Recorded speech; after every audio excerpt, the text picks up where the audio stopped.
The letter arrived on a Tuesday morning, exactly 6 months after my mother's funeral. I almost threw it away with the rest of the bills and advertisements cluttering my mailbox, but something about the aged manila envelope made me pause. My name, Elena Chen, was written in my mother's unmistakable handwriting across the front, with instructions that made my blood run cold. To be delivered only if Elena Chen does not contact you within 6 months of my death. Before we jump back, tell us where you're tuning in from, and if this story touches you, make sure you're subscribed, because tomorrow, I've saved something extra special for you. My hands trembled as I turned the envelope over. The return address was from Harrison & Associates, a law firm I'd never heard of. Inside was a single sheet of cream-colored paper, folded with the same precise care my mother had always used when pressing my school uniforms. "My dearest Sarah," it began, and I could hear her voice as clearly as if she were sitting beside me in my small Chicago apartment. "If you are reading this, it means I have been gone for 6 months, and Elena has not found the courage to reach out to you. There are things I should have told you years ago, secrets I kept to protect you, but now I realize my silence may have caused more harm than the truth ever could." I sank onto my couch, the letter shaking in my grip. Elena? I had never heard that name before. My mother had been my only family for 28 years. After my father died when I was 3, it had always been just the two of us against the world.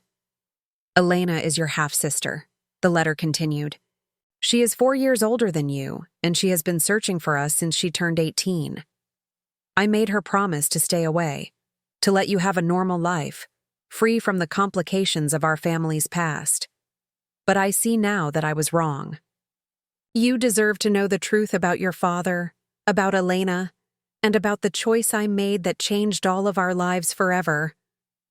The room seemed to spin around me. A half-sister? How was that possible? My mother had never mentioned any other children, any other family. I was an only child, raised by a single mother who worked 2 jobs to put me through college. Our small world had been complete, or so I thought. Before you were born, your father was married to Elena's mother, Victoria. They had Elena when they were young, barely out of college themselves. The marriage was troubled from the start, but when Elena was born, they tried to make it work. Your father, David, was a good man, Sarah. I need you to understand that. Everything he did out of love. I set the letter down, my heart pounding. My mother had always spoken of my father in reverent tones, describing him as a loving husband who had been taken too soon by a car accident. But she had never mentioned a first marriage, never hinted at another child. Preparing and narrating this story took us a lot of time, so if you are enjoying it, like this video, it means a lot to us. Now back to the story. When Elena was 4, David and Victoria's marriage finally ended. The divorce was bitter, and Victoria moved across the country with Elena, cutting off all contact. David was devastated. He threw himself into his work, trying to forget the daughter he was no longer allowed to see. That's when I met him. I picked up the letter again, my mother's words painting a picture I had never imagined. My parents' love. Story had always seemed so pure, so simple. High school sweethearts who found each other again after college, married young and had me.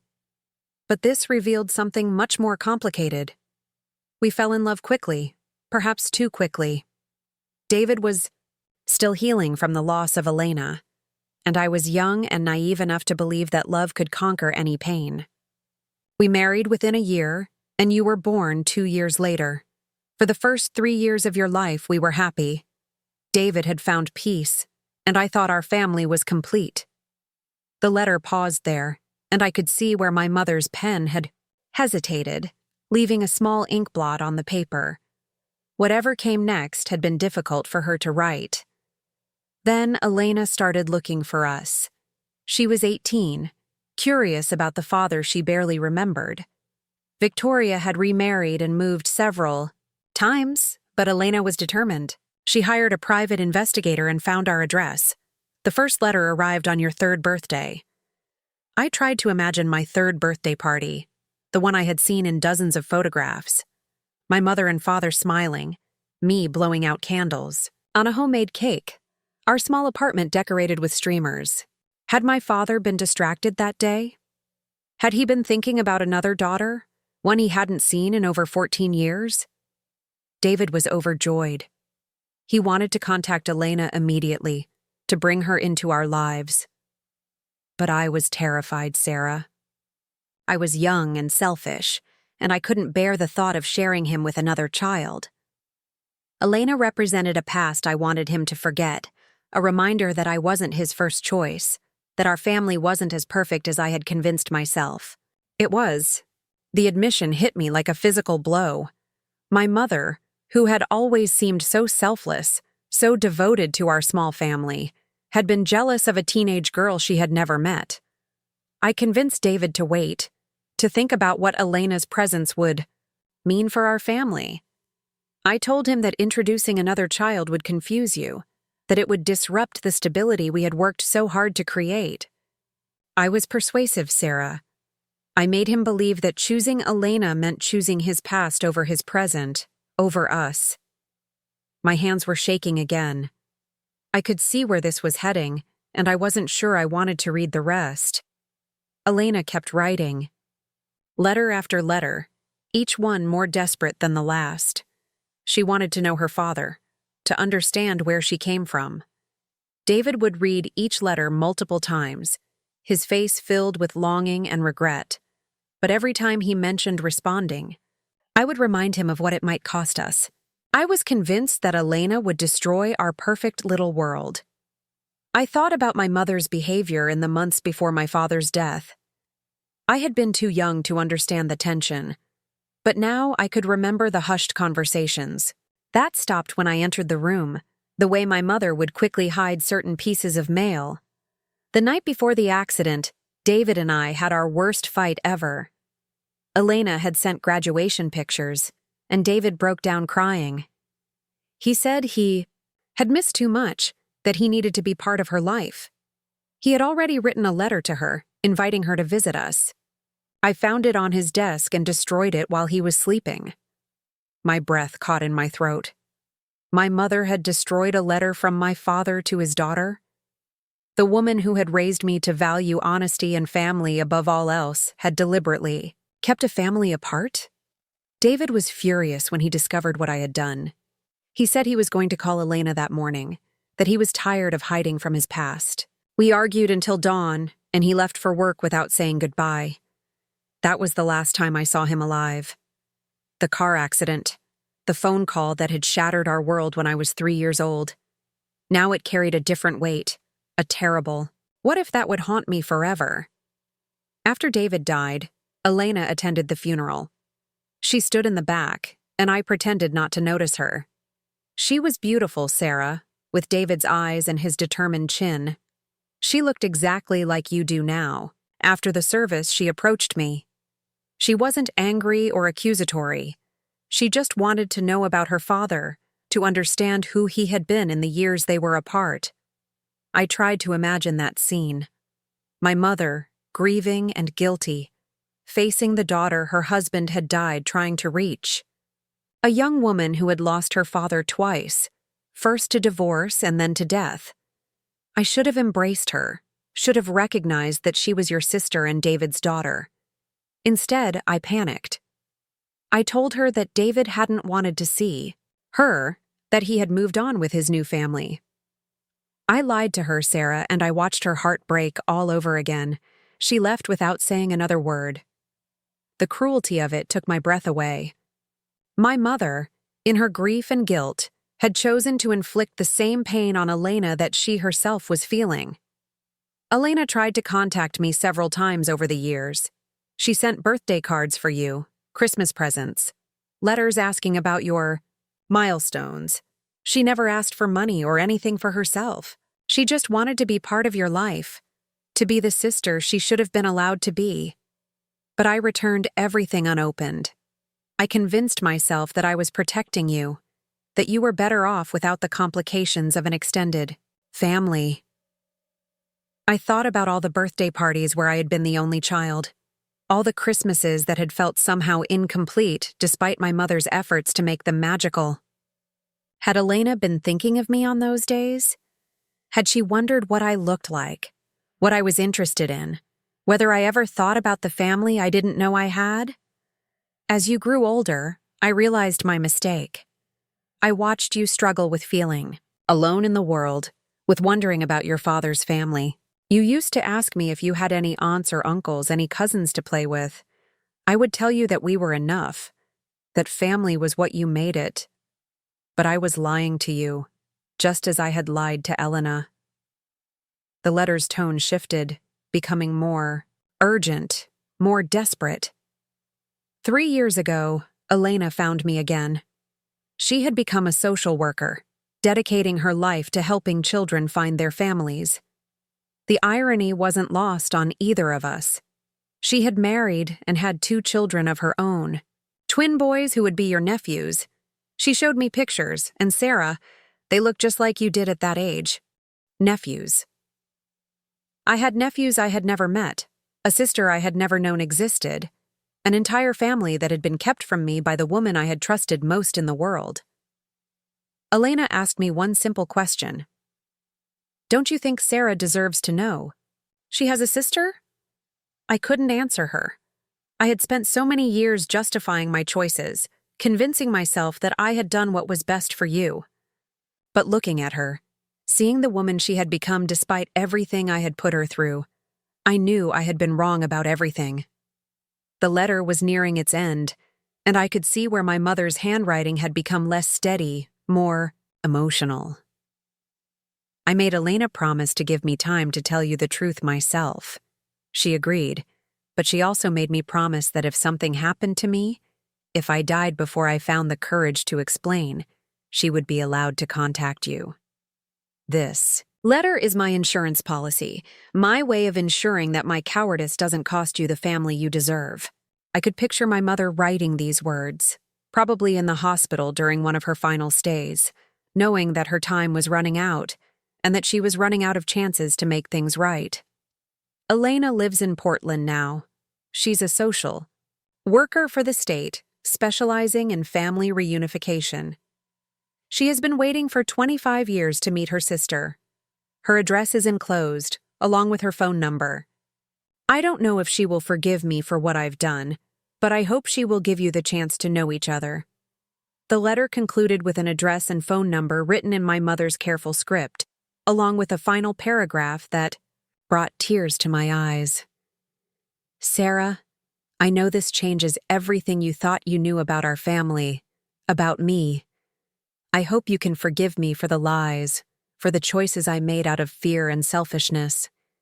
Elena is a remarkable woman, and she has been waiting her entire life to be your sister. Don't let my mistakes cost you any more time with the family you should have had all along. I love you both more than you will ever know. Mom. I sat in silence for what felt like hours, the letter clutched in my hands. My entire understanding of my life, my family, my mother's motivations had been shattered in the space of a few minutes. The woman who had raised me, who had been my hero and my constant companion, had been harboring a secret that had cost me a lifetime of relationships.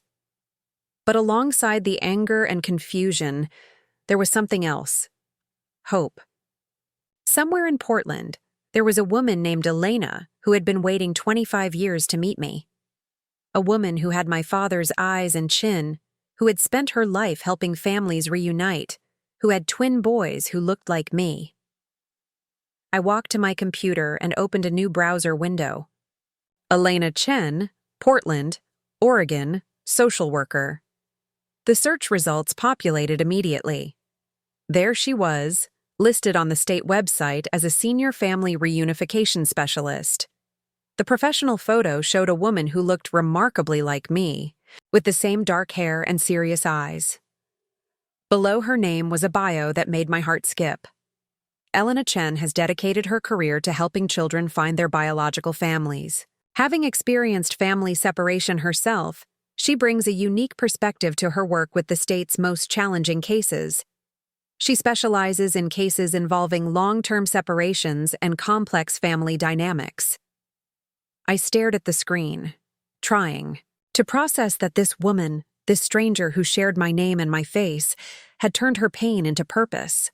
While I had been living my life completely unaware of her existence, she had been working to reunite other families, knowing that her own was incomplete. My phone sat on the coffee table beside me, Elena's number written clearly on the letter.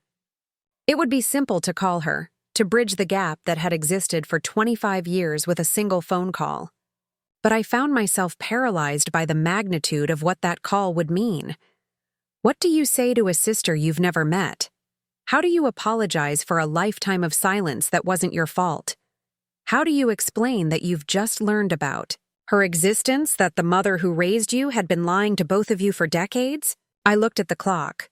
It was 3 p.m. in Chicago, which meant it was 1 p.m. in Portland. Elena would probably be at work, helping other families navigate the complicated process of reunification. The irony was overwhelming. Instead of calling, I found myself researching everything I could about Elena Chen. Her LinkedIn profile showed a career dedicated to social work, with specializations in trauma counseling and family therapy. She had graduated from Portland State University with a master's degree in social work and had been with the state for over 15 years. There were photos from work events, community gatherings, charity functions. In each one, Elena looked confident and compassionate, surrounded by colleagues and the families she had helped reunite. But there was something in her eyes, a sadness that I recognized from my own mirror. The look of someone who understood loss, who had experienced separation, firsthand. I found a local newspaper article from 2 years ago, featuring Elena's work with a particularly challenging case. A teenager who had been separated from his siblings during a custody battle had been reunited with his family after Elena spent months tracking down relatives across multiple states. The article quoted Elena saying, "Family is the most important thing we have. No child should have to grow up wondering where they belong." The words hit me like a punch to the stomach.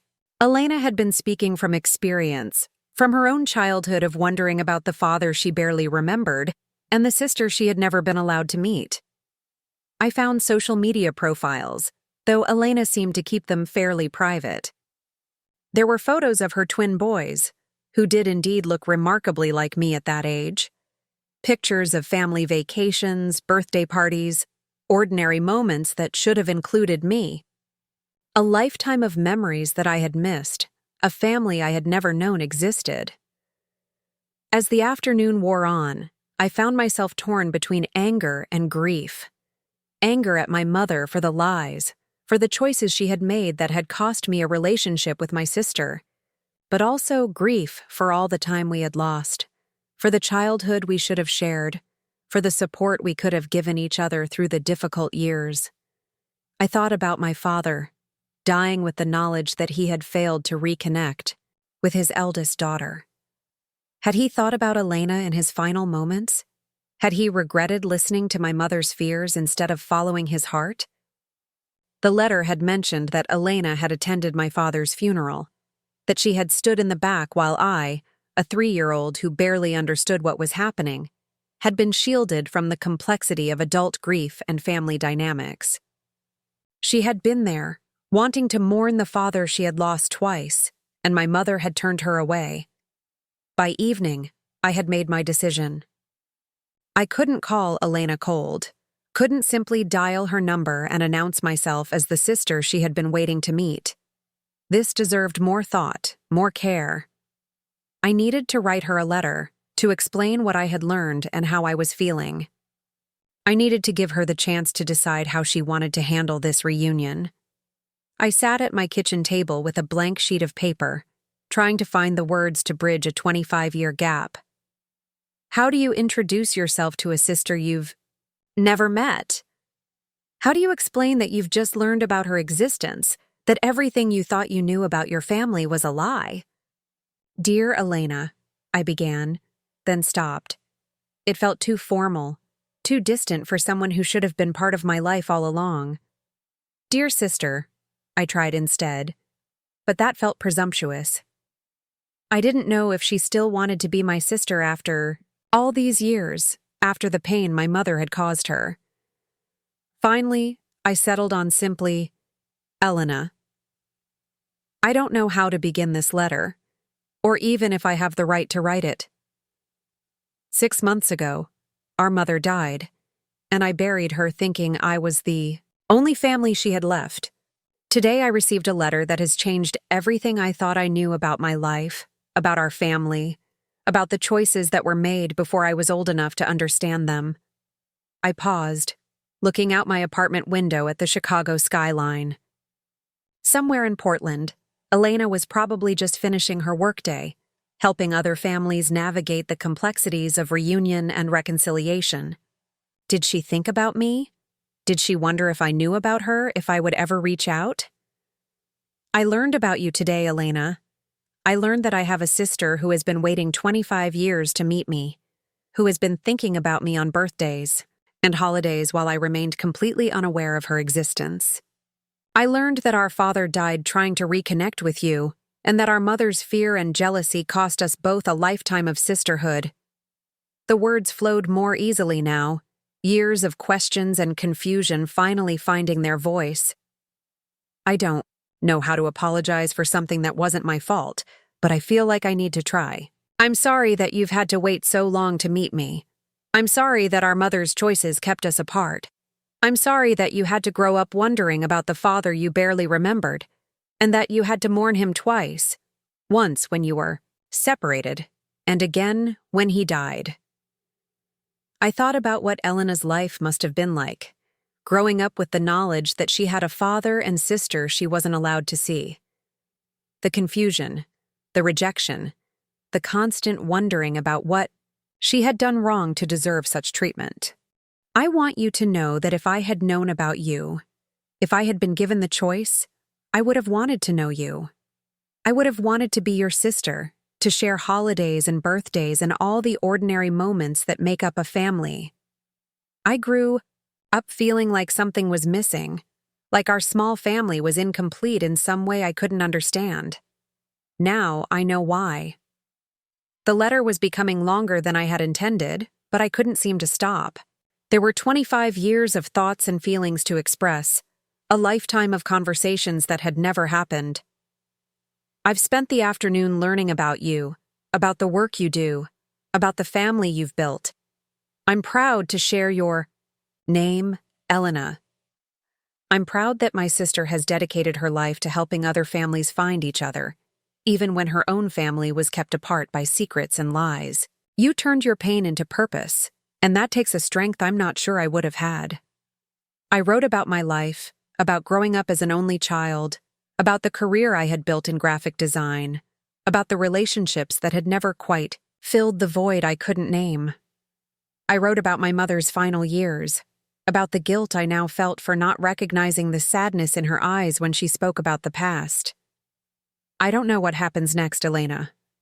I don't know if you still want to meet me after all these years, or if the pain of our mother's choices has made it too difficult to consider a relationship now, but I want you to know that I'm here, that I've been here all along, even when I didn't know you were waiting. As I finished the letter, I realized that this was just the beginning. Whether Elena chose to respond or not, I had taken the first step toward understanding my family's complicated history. I had acknowledged the sister I had never known, and the pain that had shaped both of our lives. I sealed the letter in an envelope, addressing it to Elena Chen in Portland, Oregon. Tomorrow, I would mail it, and then I would wait. Just as Elena had been waiting for 25 years, wondering if the sister she had never met would ever want to know her. But as I prepared for bed that night, I felt something I hadn't experienced in years, the possibility of family, the hope that I wasn't as alone in the world as I had always believed. Somewhere in Portland, there was a woman who shared my name, my father's eyes, and a lifetime of questions about the family we should have been. The letter would bridge the gap between us, carrying with it the hope that it wasn't too late to become the sisters we had always been meant to be. 3 days passed before I found the courage to mail the letter. I rewrote it twice, second-guessing every word, every sentiment. How do you distill 25 years of unknowing into a few pages? How do you reach across a chasm created by someone else's choices and ask for forgiveness for sins you didn't commit? On Friday morning, I walked to the post office 6 blocks from my apartment, the sealed envelope weighing heavy in my purse. The postal worker, a middle-aged woman with kind eyes, took the letter without ceremony, unaware that she was handling the bridge between 2 lives that had been kept apart for decades. "Regular mail to Portland takes about 5 days," she said, stamping the envelope. 5 days for my words to travel across the country to Elena. 5 days before she would learn that the sister she had waited for had finally discovered her existence. Returned to my apartment and tried to resume normal life. But everything felt different now. My morning routine of coffee and emails seemed hollow when I knew that somewhere in Portland, Elena was going about her day, helping other families reunite while still waiting for her own reunion. My freelance graphic design projects, usually engaging challenges that could occupy my mind for hours, felt trivial compared to the magnitude of what I had learned. That weekend, I drove to my mother's house for the first time since her funeral. The small ranch home in suburban Naperville sat exactly as she had left it, preserved in the amber of grief and practicality. I had been putting off the task of sorting through her belongings, overwhelmed by the finality of disposing of a lifetime's worth of possessions. Now, I had a different purpose. The house smelled like her lavender sachets and the faint residue of her morning tea ritual. Family photographs lined the mantel and hallway walls, chronicling our small family's milestones. But now I looked at them with new eyes, searching for clues I had missed, signs of the secret she had carried for so long. In her bedroom, I found what I was looking for. Hidden in the back of her jewelry box, beneath the costume pearls and vintage brooches she had collected over the years, was a manila folder thick with papers. My hands shook as I opened it, revealing Elena's attempts to reach us over the decades. The first item was a graduation announcement from 1998. Elena Marie Chen, Bachelor of Arts in Psychology, Portland State University, summa cum laude. There was a photo attached, a young woman in cap and gown, smiling proudly at the camera. Her resemblance to me was startling. We had the same determined jawline, the same thoughtful eyes. This should have been sent to family members, should have been celebrated and displayed with pride. Instead, it had been hidden away like a shameful secret. Beneath that were birthday cards, dozens of them, spanning 20 years. Each one addressed to me, each one returned unopened. The earliest ones were simple children's cards with cartoon characters and age-appropriate messages. As the years progressed, they became more mature, more thoughtful. The card for my 16th birthday contained a longer message that I could see through the envelope's transparent window. Dear Sarah, I wonder if you like to drive yet, if you're thinking about college.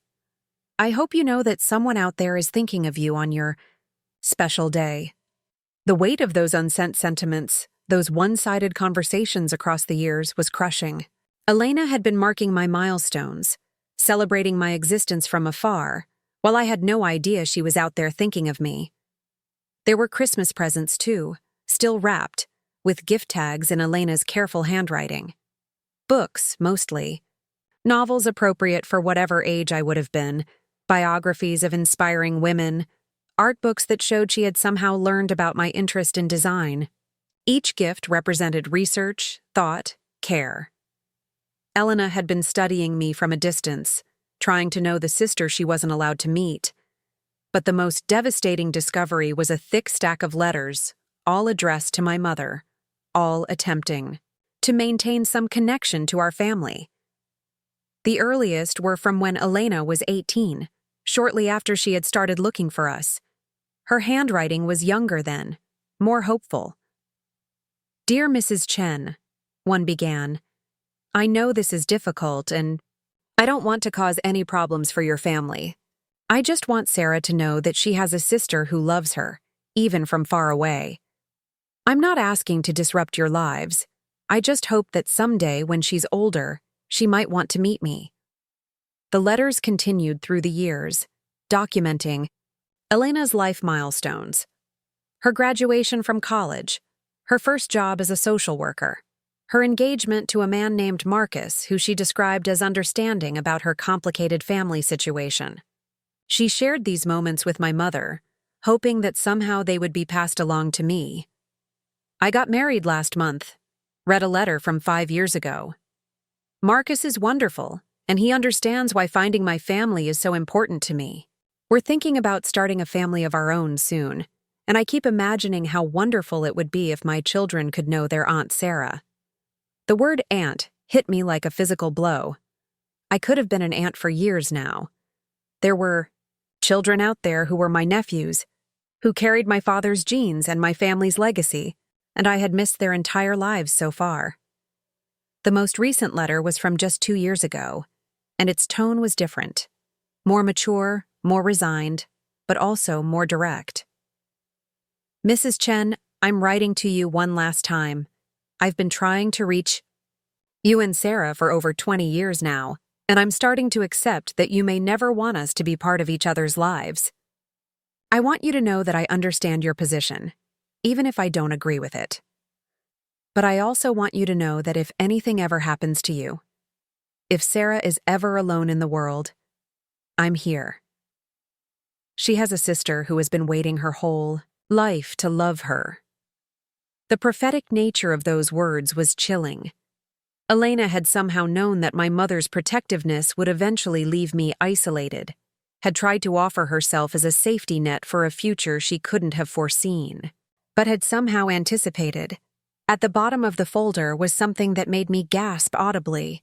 It was a copy of my father's final letter to Elena, the one my mother had destroyed. She must have made a copy before burning the original, keeping it as evidence of her betrayal, or perhaps as a reminder of the choice she had made. My dearest, Elena, it read in my father's handwriting, which I recognized from old birthday cards and love notes to my mother that she had kept. I am so sorry for all the years we've lost, for all the birthdays and milestones I've missed. I've thought about you every single day since your mother took you away, and I've let fear and other people's concerns keep me from reaching out to you. But I can't live with that anymore. The letter went on to describe his life since the divorce, his marriage to my mother, my birth.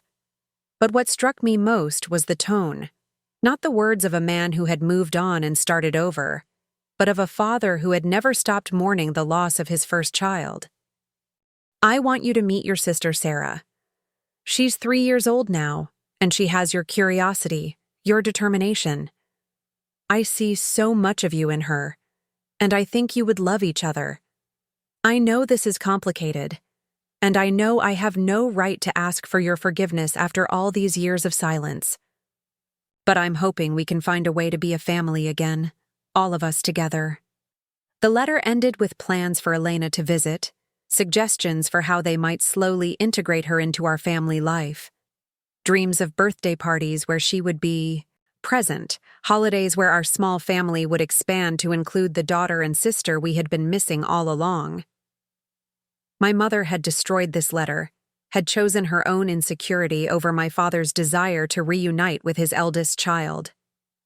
She had robbed all of us, Elena of her father, me of my sister, and my father of the chance to heal the wound that had been festering for years. I sat on my mother's bedroom floor, surrounded by the evidence of her deception, and wept. I cried. For Elena, waiting decades for a family that seemed to reject her at every turn. I cried for my father, dying with the weight of unfinished business and unrequited paternal love. I cried for my mother, whose fear and jealousy had cost her the chance to have a larger, more complete family. And I cried for myself, for all the years I had spent feeling incomplete without understanding why. But as the tears subsided, something else emerged: determination. My mother's choices had created this separation, but I had the power to end it. Elena was still out there, still waiting. It wasn't too late to become the family we should have been all along. I gathered all of Elena's letters and cards, all the evidence of her persistent love and hope. These belonged with me now, were part of the story I needed to understand. But I left copies in my mother's house, in the folder where she had hidden them. Future visitors to this house, whoever might eventually buy it or clear it out, would find evidence of a woman's complicated choices and the family she had kept apart. As I locked up the house and drove back to Chicago, I felt lighter somehow. The truth was painful, but it was also liberating. I was no longer carrying the weight of unknown history, no longer wondering why our family had felt incomplete. The missing piece had a name, an address, and 25 years of patient hope on D. Monday morning, exactly 1 week after receiving my mother's letter, my phone rang. The caller ID showed a Portland area code and my heart stopped. I let it ring twice, 3 times, before finding the courage to answer. Hello? My voice came out smaller than I intended. Is this Elena Chen? The voice on the other end was warm, slightly nervous, unmistakably similar to my own. Yes, I managed. This is Elena, your sister Elena. The words hung between us across the miles, carrying the weight of 25 years of separation and the promise of connection. I had imagined this conversation dozens of times since mailing my letter, but now that it was happening, I found myself speechless. I got your letter, she continued when I didn't respond immediately. I've read it about 50 times since Friday. I can't believe you didn't know about me. All these years, I thought you and your mother were choosing not to respond to my letters. I never knew, I said, finding my voice. I never knew any of it. The letters, the cards, the fact that you existed. My mother never told me anything. I figured that out from your letter, Elena said gently. And I want you to know, I'm not angry with you, Sarah. I never was. I was hurt by what I thought was rejection, but I always hoped that someday you might want to meet me. I do, I said. Quickly, perhaps too quickly. I want to meet you. I want to know you. I want to understand everything that happened, everything we missed. There was a pause, and I could hear Elena's breath catch slightly. Really? Even after learning about all the complicated history, all the pain our parents caused each other, especially because of that, I replied. We both lost out on having a sister because of choices other people made. But we're adults now. We can choose for ourselves. I've been hoping to hear you say that for 25 years, Elena said, and I could hear the tears in her voice. Sarah, I've thought about you every birthday, every holiday. I've wondered what you looked like, what you were interested in, whether you ever thought about having siblings. I did think about it, I admitted. I always felt like something was missing, like our family was incomplete somehow. Now I know why. We talked for over an hour that first conversation, sharing the basic facts of our lives, filling in the broad strokes of 25 years of separate existence. Elena told me about her work as a social worker, about her husband Marcus and their twin boys, about the house they had bought in Portland's suburbs. I told her about my career in graphic design, about my life in Chicago, about the strange loneliness I had never been able to explain. What are your boys' names? I asked, still trying to wrap my mind around the fact that I was an aunt. David and Daniel, she said. David is named after our father. I wanted to honor his memory, even though we never got to reconcile. The fact that Elena had named her son after the father who had been kept from her, the father she had mourned, twice, spoke to a generosity of spirit that amazed me. Despite everything, she had chosen love over bitterness, hope over resentment. How old are they? I asked. 7, she said. They're in 2nd grade now. They know about you, Sarah. I've told them about their aunt in Chicago, about how I've been hoping to meet you someday. They've been asking when they can meet you too. The idea that these children, my nephews, knew about me when I had only just learned of their existence was both heartwarming and heartbreaking. Elena had been preparing them for a reunion she wasn't sure would ever happen, keeping my memory alive in their minds, just as she had kept theirs alive in mine through her unsent letters. "I want to meet them," I said. "I want to meet all of you." "We want to meet you too," Elena replied. "But Sarah, I want you to know that there's no pressure here. I know this is overwhelming, learning about all of us at once. We can take this as slowly as you need to." Her consideration, her willingness to let me set the pace after she had been the one waiting for decades, was exactly what I needed to hear. This woman, my sister, had spent her life helping families navigate complicated reunions. She understood better than anyone how delicate this process could be. "Actually," I said, surprising myself with my certainty, "I don't want to take it slowly. I feel like we've waited long enough. Would it be crazy if I came to Portland? Maybe next weekend?" The silence on the other end of the line stretched long, enough that I began to worry I had pushed too hard, too fast. But when Elena spoke again, her voice was thick with emotion. "It wouldn't be crazy at all," she said. "It would be perfect." As we made plans for my visit, discussing flights and logistics and the 100 small details of arranging a reunion 25 years in the making, I felt something shift inside me. The loneliness that had been my constant companion, the sense of incompleteness that had shadowed my entire life, was beginning to lift. I had a sister. I had nephews. I had a family I had never known was waiting for me. The conversation ended with promises to call again soon, with Elena sending me photos of the boys and their father, with my commitment to book a flight to Portland for the following weekend. As I hung up the phone, I looked around my small apartment with new eyes. This was still my space, my sanctuary, my carefully constructed life. But it was no longer the entirety of my world. Somewhere in Portland, there was a woman who shared my face and my father's memory, who had spent her life helping other families reunite while waiting for her own reunion. There were 2 little boys who had been asking when they could meet their Aunt Sarah, not knowing that their Aunt Sarah had only just learned they existed. The letter from my mother had shattered my understanding of my family.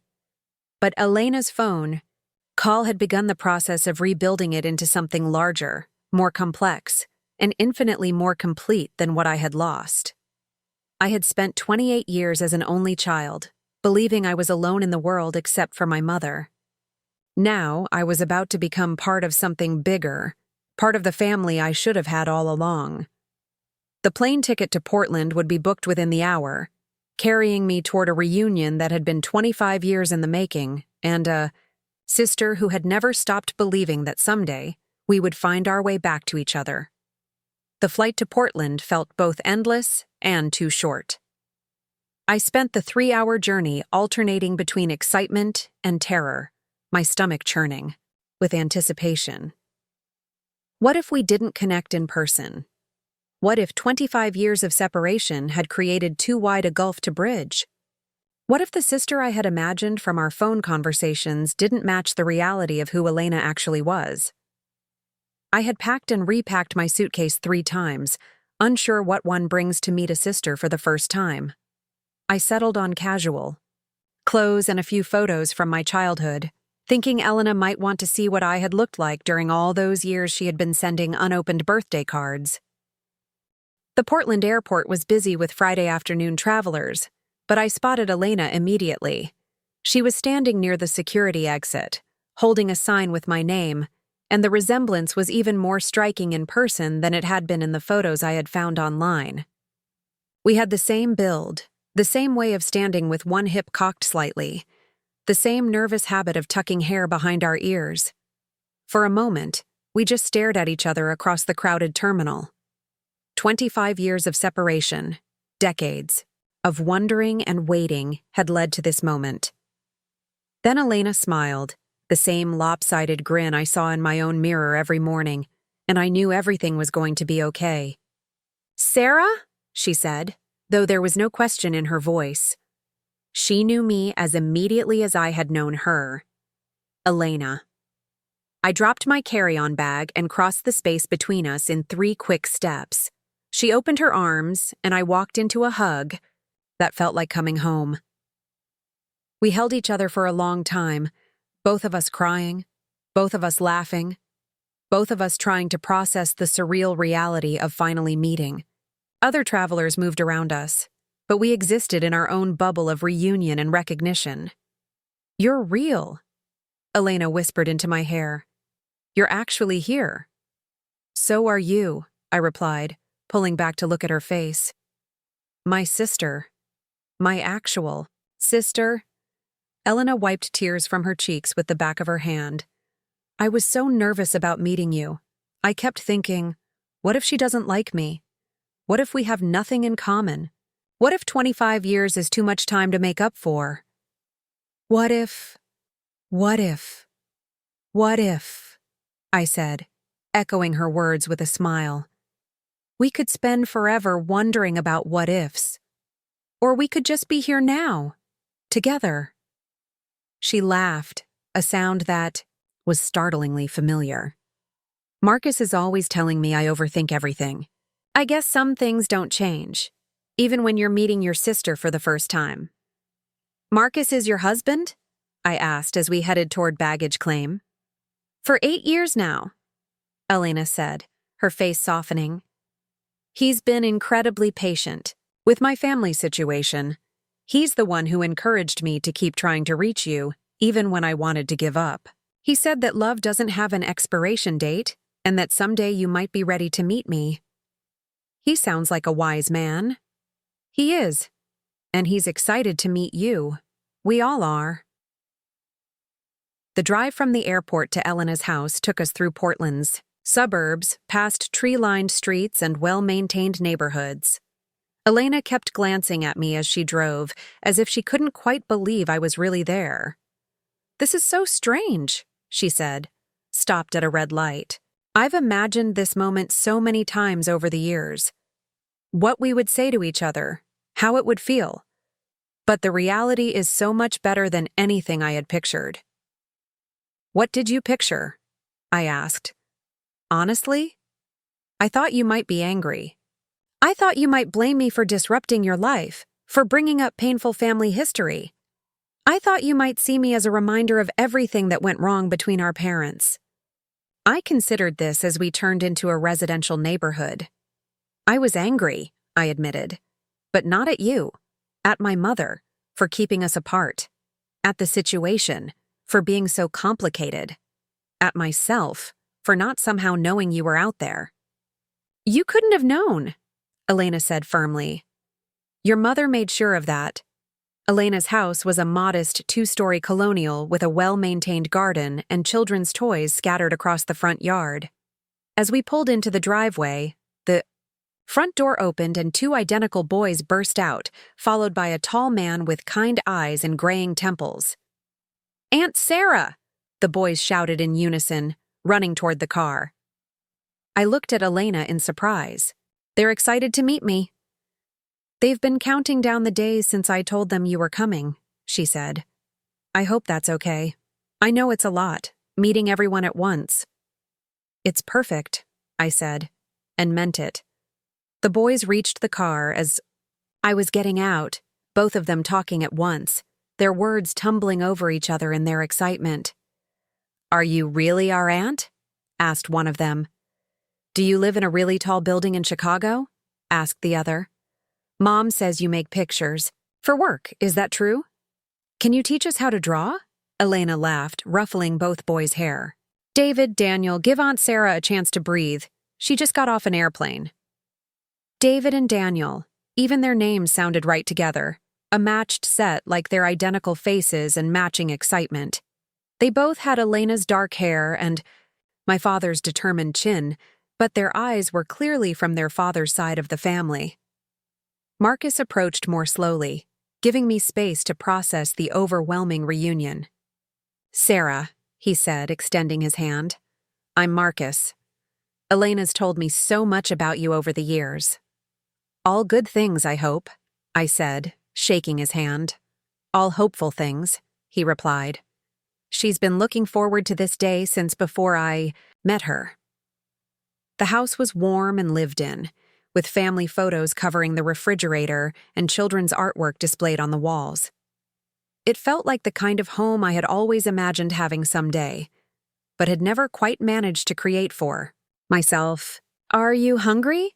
Elena asked, leading me into the kitchen. "I made dinner, but I wasn't sure what you liked, so I made a little of everything." The kitchen table was set for 5, with a place card at one spot that read Aunt Sarah in a child's careful handwriting. The boys had clearly been involved in the preparation for my visit, and the thought of them discussing their mysterious aunt, wondering what I would be like, made my heart swell. "This is beautiful," I said, gesturing to the yacht. "You didn't have to go to so much trouble." "It's not trouble," Elena said. "We've been wanting to have you over for dinner for 25 years. Dinner was a revelation. The boys peppered me with questions about Chicago, about my work, about whether I had any pets. I didn't, but I promised to consider getting a dog, so they would have someone to play with when they visited. Elena and Marcus shared stories about their life in Portland, about the boys' soccer games and school projects, about the community they had built together. "Mom," David said during dessert, "can we show Aunt Sarah our room now?" After we helped clean up, Elena replied automatically, then caught herself. "Actually, you know what? Yes.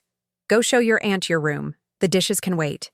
The boys' bedroom was a typical 7-year-old's paradise, with bunk beds, action figures, and books scattered everywhere.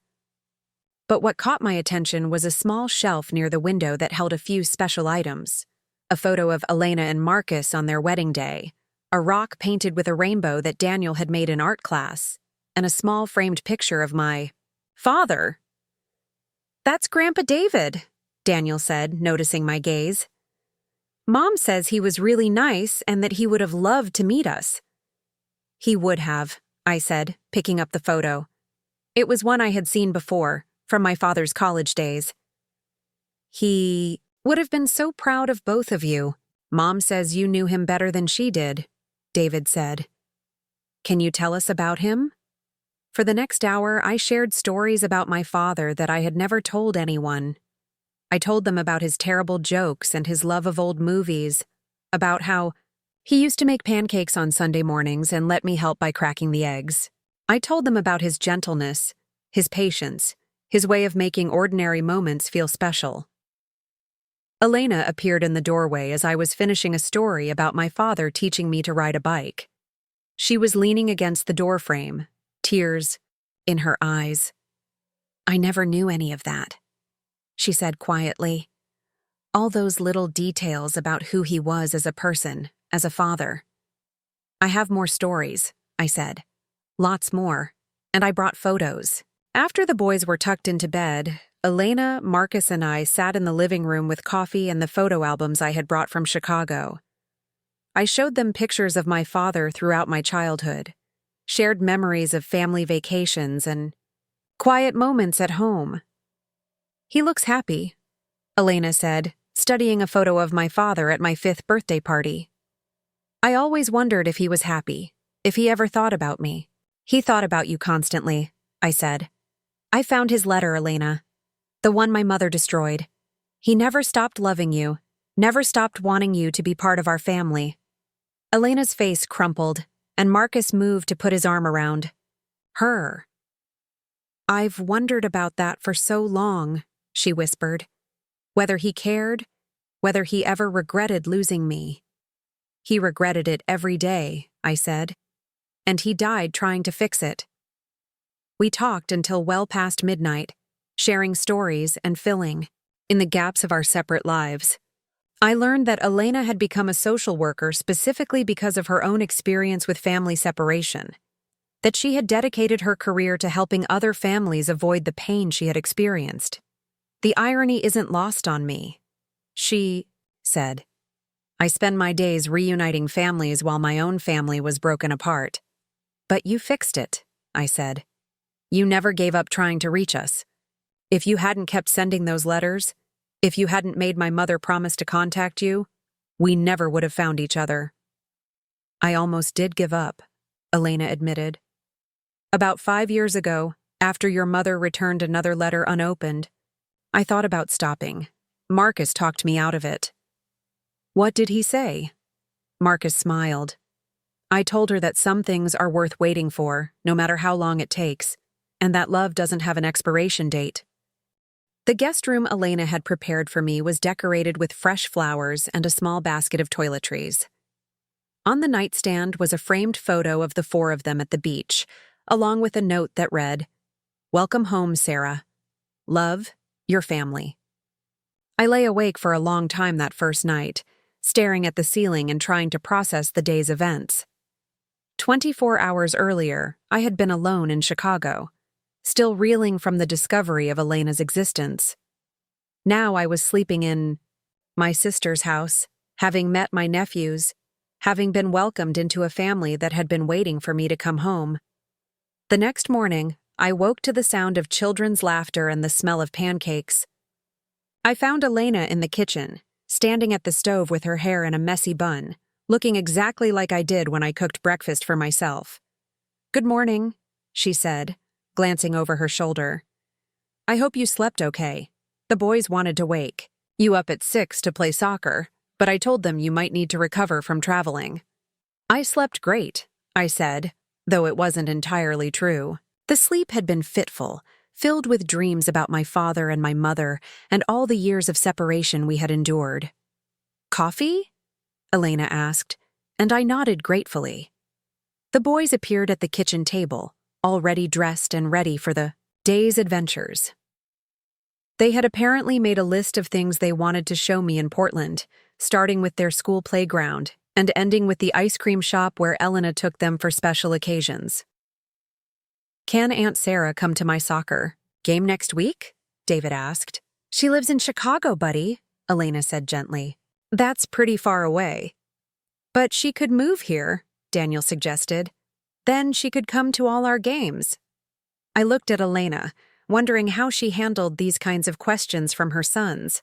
How do you explain to 7-year-olds that adult life is complicated, that families don't always live in the same place, that sometimes love has to stretch across thousands of miles? "We'll see," Elena said diplomatically. "For now, let's just enjoy having her here to visit." But as the day unfolded, as we visited the boys' school and their favorite park, as we had lunch at a family restaurant where Elena and Marcus were clearly regulars, I found myself thinking about Daniel's suggestion. What if I did move to Portland? What if I started over in a city where I had family, where I could be part of my nephews' lives, where I could build a relationship with the sister I had just found? That evening, after the boys were in bed, Elena and I sat on her back porch with glasses of wine, watching the sunset paint the sky in shades of pink and orange.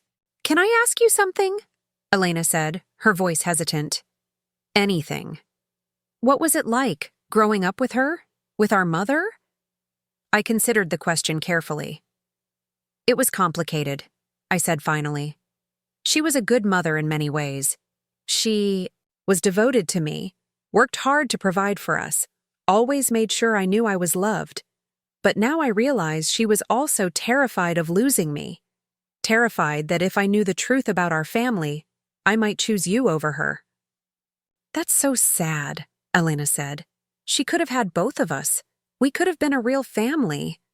I think she knew that, deep down. I think that's why she kept all your letters, why she made that promise to you before she died. She knew she had made the wrong choice, but she didn't know how to fix it. "Do you forgive her?" Elena asked. "I'm trying to," I said. "I'm angry about all the time we lost, all the years we could have been sisters.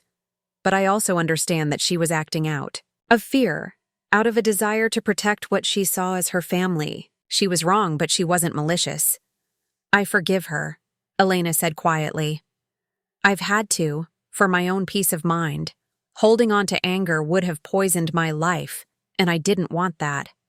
I wanted to be the kind of person who could love you when we finally met, not someone who was bitter about the past." "You are," I said. You are exactly the kind of person who can love without conditions, who can forgive without resentment. I think that's why you're so good at your job, why you can help other families heal. I hope so, Elena said. I hope something good has come from all this pain. Look around you, I said, gesturing to her house, her family, the life she had built. Something beautiful has come from it. You turned your pain into purpose, your loss into a way of helping others. And now we have this chance to be sisters, to build a relationship that nobody can take away from us. Elena smiled, reaching over to squeeze my hand. I never thought I'd have a sister, she said. I mean, I always knew you existed, but I never thought I'd get to actually know you, to have you be part of my life. Well, now you do, I said, and I'm not going anywhere. We have 25 years to make up for. Starting with tomorrow, Elena said. I've taken the whole week off work. I want to show you everything. The places I love, the people who matter to me. I want you to understand who I am, how I got here. I'd like that, I said. And Elena, thank you. For what? For never giving up on us, for keeping the door open all these years, even when it seemed like it would never be opened from the other side, for waiting for me. You're my sister, Elena said simply. That's what sisters do. They wait for each other. As we sat together on the porch, watching the last light fade from the sky, I thought about how much my life had changed in just a few days. A week ago, I had been alone in the world except for memories of my deceased mother. Now, I was part of something bigger, something that had been waiting for me all along. The next morning would bring new adventures, new stories to share, new memories to create. But for now, it was enough to sit with my sister, to feel the presence of family, to know that I was finally home.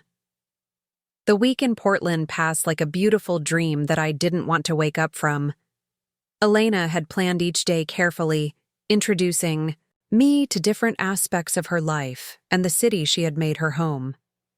We visited her workplace, where her colleagues greeted me with knowing smiles.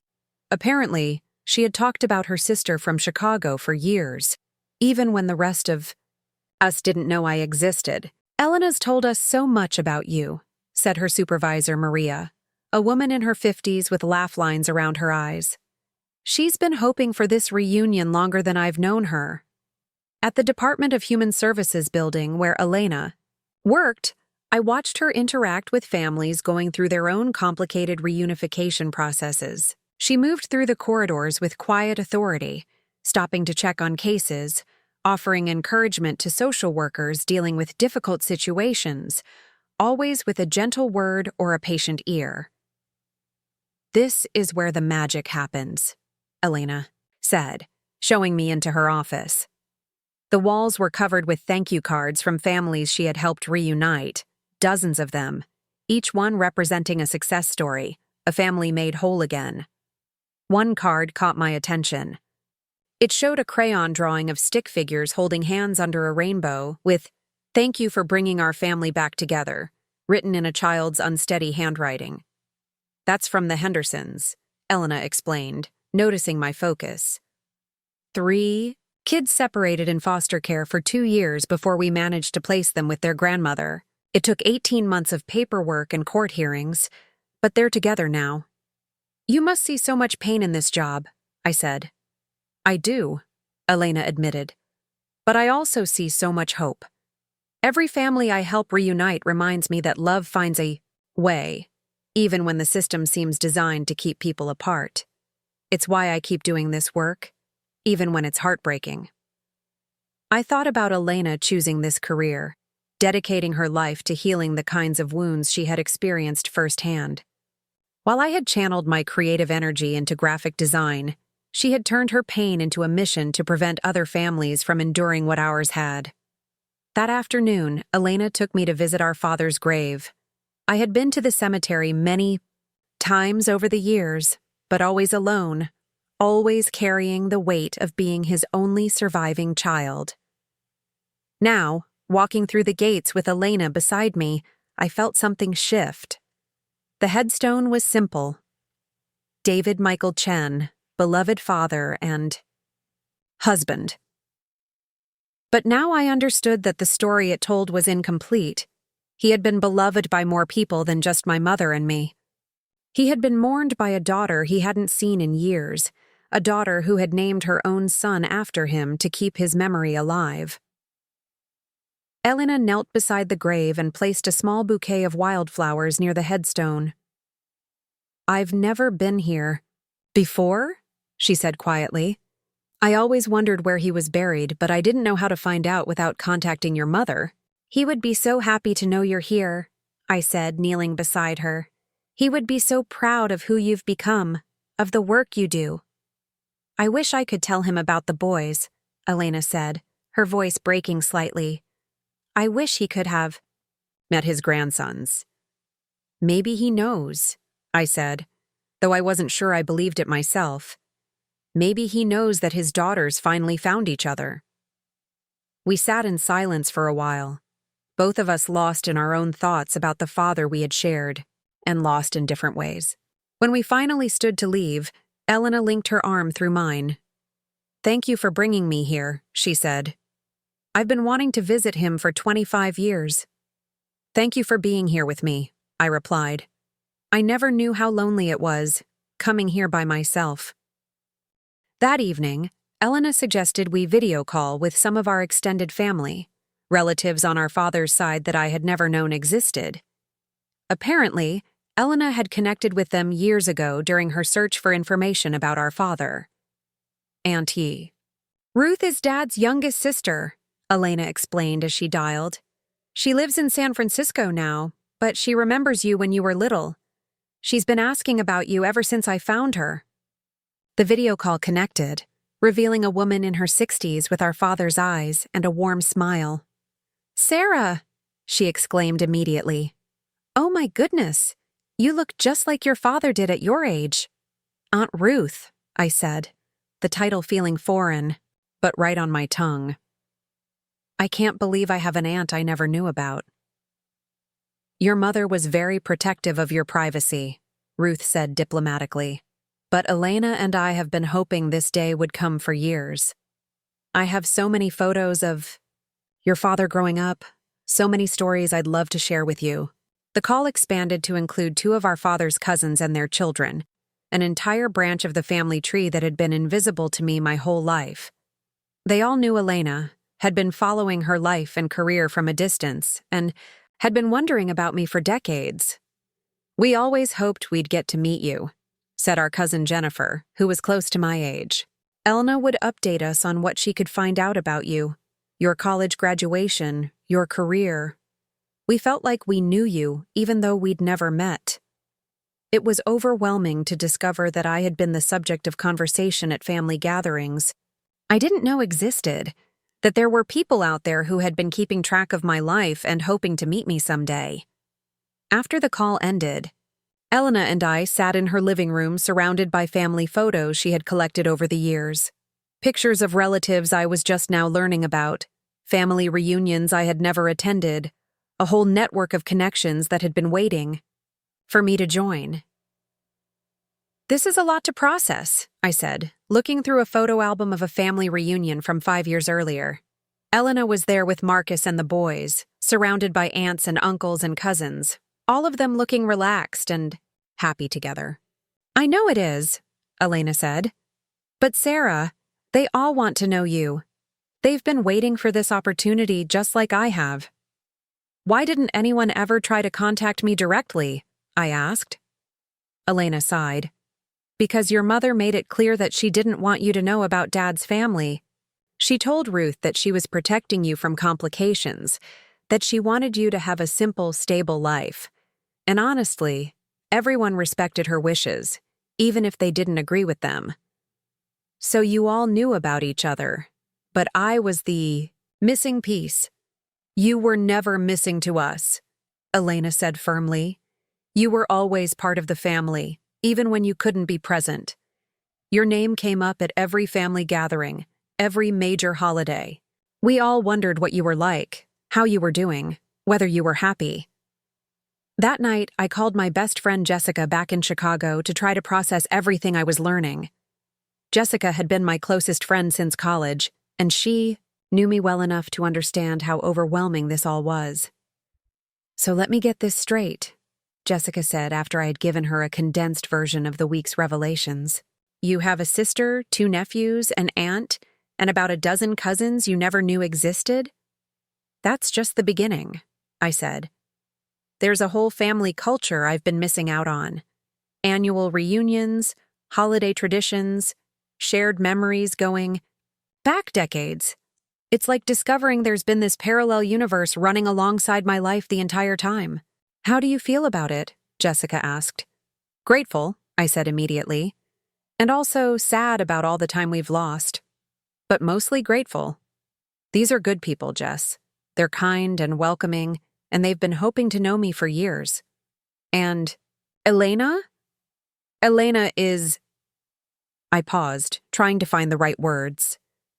"She's exactly the sister I would have chosen if I had been able to choose. She's thoughtful and generous, and she's built this beautiful life despite everything she went through. I admire her so much." "Are you thinking about moving to Portland?" Jessica asked, with the intuition of a longtime friend. "Maybe," I admitted. "I know it sounds crazy, uprooting my entire life for people I just met. But they're not really people I just met, are they? They're my family. And I've never felt like I belonged somewhere the way I feel like I belong here." "What about your work, your apartment, your life in Chicago?" These were practical questions that I had been trying not to think about. My freelance graphic design. Business was portable in theory, but most of my clients were in Chicago. My apartment lease had 8 months left on it. My entire social circle, small as it was based in Chicago. But as I looked around Elena's guest room, at the family photos on the nightstand, and the welcome note she had written, I realized that for the first time in my adult life, I was somewhere that felt like home. The next day, Elena took me to meet her mother-in-law, Marcus's mother Helen, who had apparently been following my story with great interest. "Elena's been talking about you for years," Helen said, embracing me warmly. "I've been so hoping you two would find each other." "You knew about me too?" I asked. "Of course I did. Elena's never made a secret of having a sister she was trying to reach. It's been one of her greatest hopes, meeting you." Helen served us lunch in her sunny kitchen while sharing stories about Elena and Marcus's courtship, their wedding, the early days of their marriage when Elena was still sending letters to my mother. "Elena used to get so discouraged when those letters came back unopened," Helen said. "But Marcus would always remind her that sometimes the best things are worth waiting for, no matter how long it takes." "He seems like a wonderful husband," I said. "He is," Helen agreed. "And he's been looking forward to having a sister-in-law almost as much as Elena has. He grew up with 3 sisters, so he understands how important these relationships can be."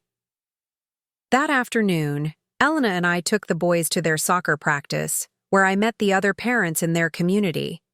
It struck me how easily I fit into this suburban family routine, how natural it felt to cheer from the sidelines alongside Elena, to help carry equipment back to the car, to discuss plans for post-practice ice cream. "Aunt Sarah, did you see my goal?" David asked, running up to us after practice, his face flushed with excitement and exertion. "I saw it," I said, giving him a high five. "That was amazing." "Are you going to come to my next game?" Daniel asked hopefully. "I'm going back to Chicago tomorrow," I said gently, and watched his face fall. "But you'll come back, right?" David pressed. "You'll come back soon?" I looked at Elena, who was watching the interaction with a careful expression. We hadn't talked about future visits, about how this long-distance relationship between sisters would work. "I hope so," I said. "I'd like to come back very soon." That evening, on my last night in Portland, Elena and I stayed up late talking about the future. The boys were asleep. Marcus was in his office working on some end-of-week tasks, and we had the living room to ourselves. "I don't want to pressure you," Elena said carefully. But I have to ask, how do you see this working, going forward? I mean, I'm so grateful we've had this week together, but I don't want it to be a one-time thing. Neither do I said. Elena, this week has been the happiest I've been in years. Maybe ever. Being here with you and your family, it feels like I've found something I didn't even know I was looking for. What are you saying? I'm saying I'm thinking about moving here, I said, the words coming out in a rush. I know it sounds impulsive, and maybe it is, but I've never felt like I belonged somewhere the way I feel like I belong here. Elena's face lit up. Really? You'd really consider moving to Portland? I've been thinking about it all week, I admitted. My work is mostly freelance anyway, so I could do it from anywhere. And I don't have any family tying me to Chicago anymore. But here, I have you and Marcus and the boys, and all these relatives I'm just getting to know. The boys would be over the moon, Elena said. They've been asking me every day if you're going to live here now. What do you think? Honestly? Elena was quiet for a moment, considering her words. Honestly, I think it would be wonderful. But I also think you should take time to really think about it, to make sure you're not making a decision based on the emotion of this week. This is a big change, Sarah. I don't want you to do something you might regret. What if I don't regret it? I asked. What if this is exactly what I'm supposed to do? Then I think you should follow your heart, Elena said. But maybe start with longer visits? Come back in a month for a week, see how it feels when the novelty wears off a little?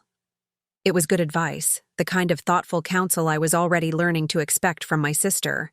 Elena approached everything with careful consideration, weighing options and consequences before making decisions. It was a trait that had served her well in her career and her personal life. There's something else, I said. I want to do something about Mom's house. I've been putting off dealing with it, but after finding all those letters, all that evidence of what she kept from us, I think it's time. What are you thinking?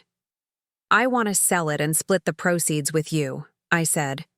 I know Mom left everything, to me in her will, but that was before I knew about you.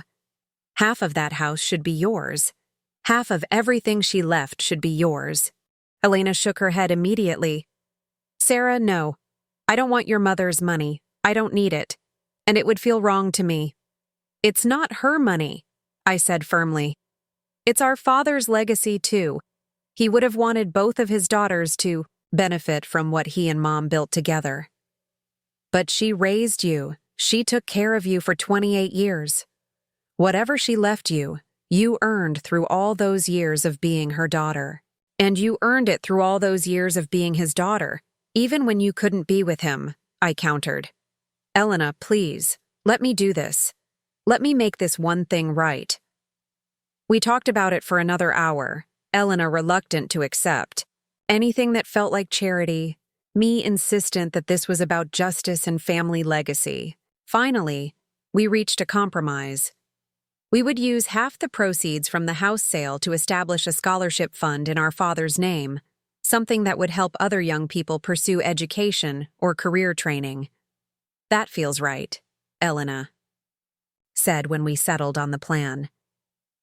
Dad would like knowing that something positive came from all the pain our family went through. As I packed my suitcase that night, preparing to return to Chicago the next morning, I felt like I was leaving home, rather than going home. The week in Portland had shown me what life could be like with family, with connections, with the kind of belonging I had never experienced before. The flight back to Chicago was somber, filled with thoughts about the decision I was facing. By the time I landed at O'Hare, I had made up my mind.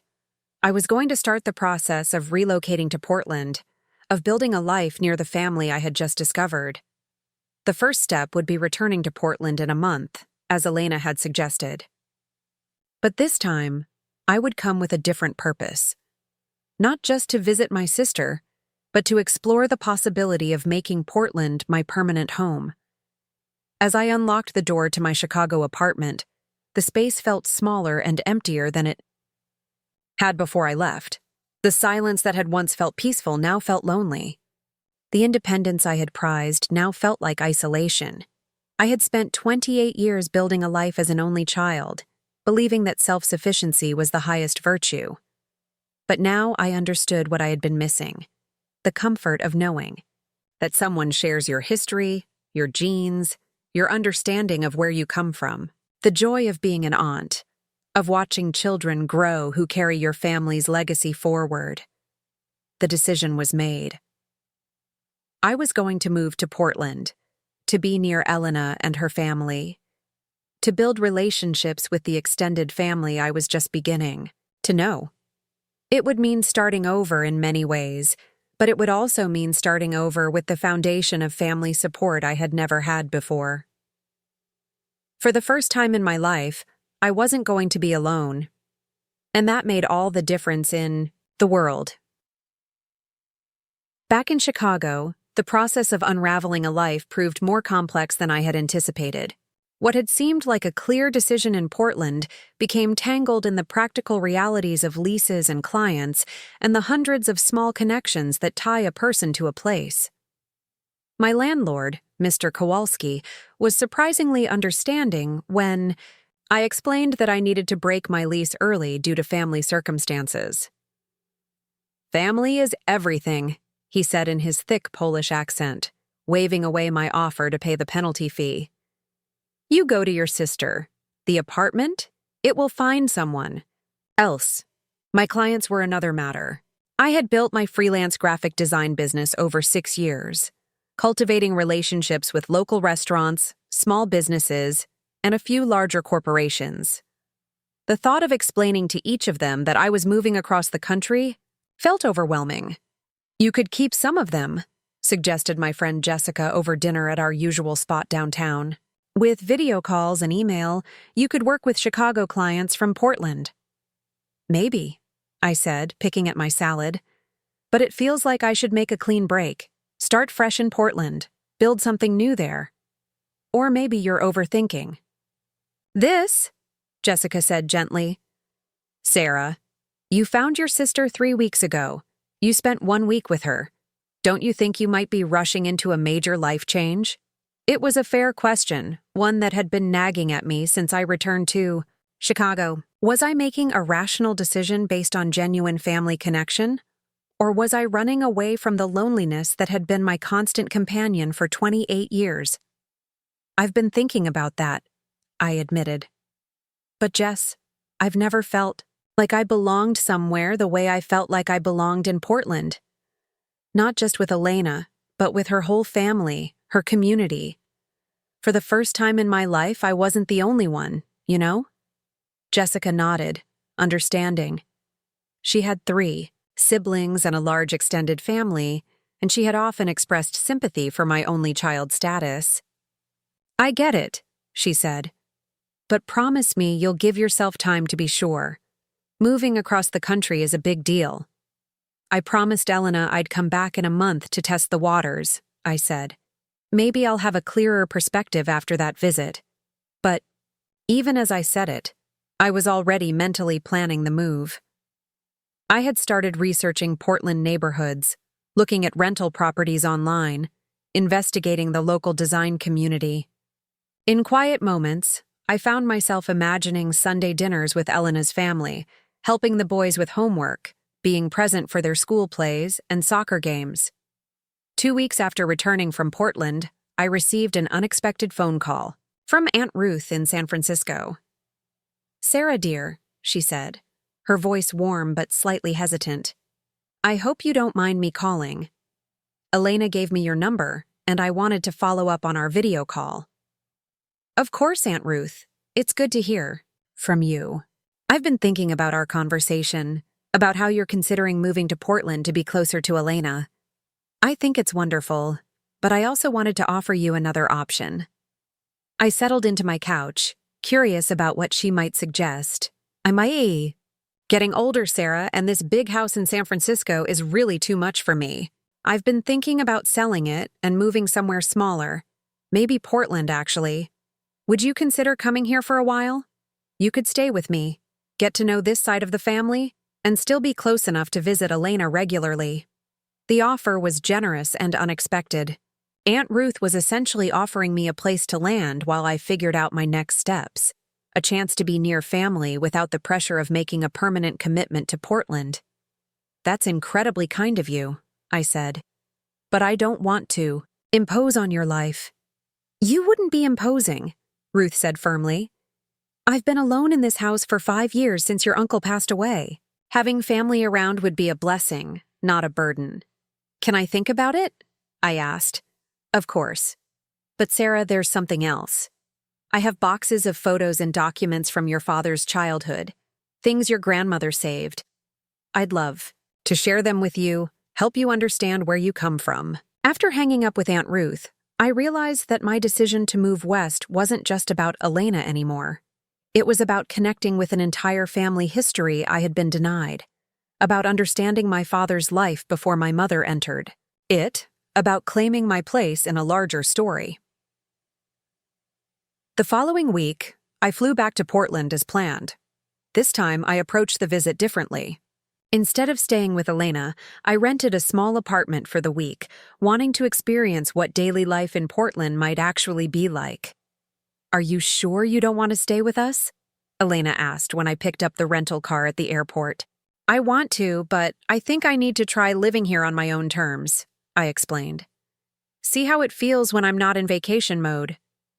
Elena nodded, understanding. That's smart, but you're still coming for dinner tonight, right? The boys have been counting down the days. The rental apartment was in a neighborhood called Hawthorne, known for its quirky shops and coffee culture. It was smaller than my Chicago place, but had character. Exposed brick walls, hardwood floors, large windows that let in the Pacific Northwest's filtered sunlight. That first evening, I walked to Elena's house for dinner, a 20-minute stroll through tree-lined streets.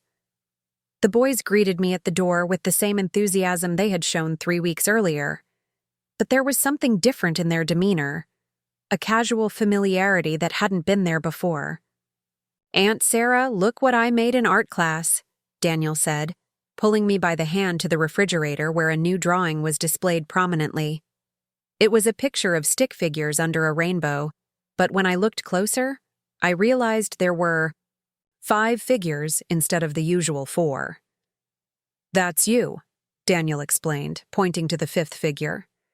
I told my teacher about my aunt who lives in Chicago but might move here. The casual way he said it, as if my potential move was a fact rather than a possibility, struck me. These children had already made room for me in their lives, had already started imagining a future where I was a constant presence rather than an occasional visitor. Mrs. Peterson wants to meet you, David chimed in. She's my teacher, and I told her all about you. What did you tell her? I asked, genuinely curious. That you're Mom's sister who she looked for her whole life, and that you make pictures for work, and that you're going to live here so you can come to our soccer games. Again, that casual certainty. To these 7-year-olds, my moving to Portland wasn't a question but a given.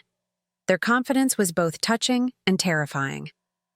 Over dinner, I shared Aunt Ruth's offer with Elena and Marcus. Elena's face lit up immediately. San Francisco is only a 10-hour drive from here, she said. We could visit each other easily, and Ruth is wonderful. She's been like a second mother to me since I found Dad's family. You think I should consider it? I asked. I think you should consider all your options, Marcus said diplomatically. This is a big decision, and there's no rush to make it.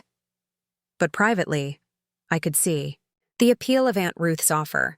It would give me time to transition slowly, to build relationships with the extended family while still maintaining independence, and it would put me close enough to Elena to be a real part of her family's life without the pressure of starting completely over in a new city.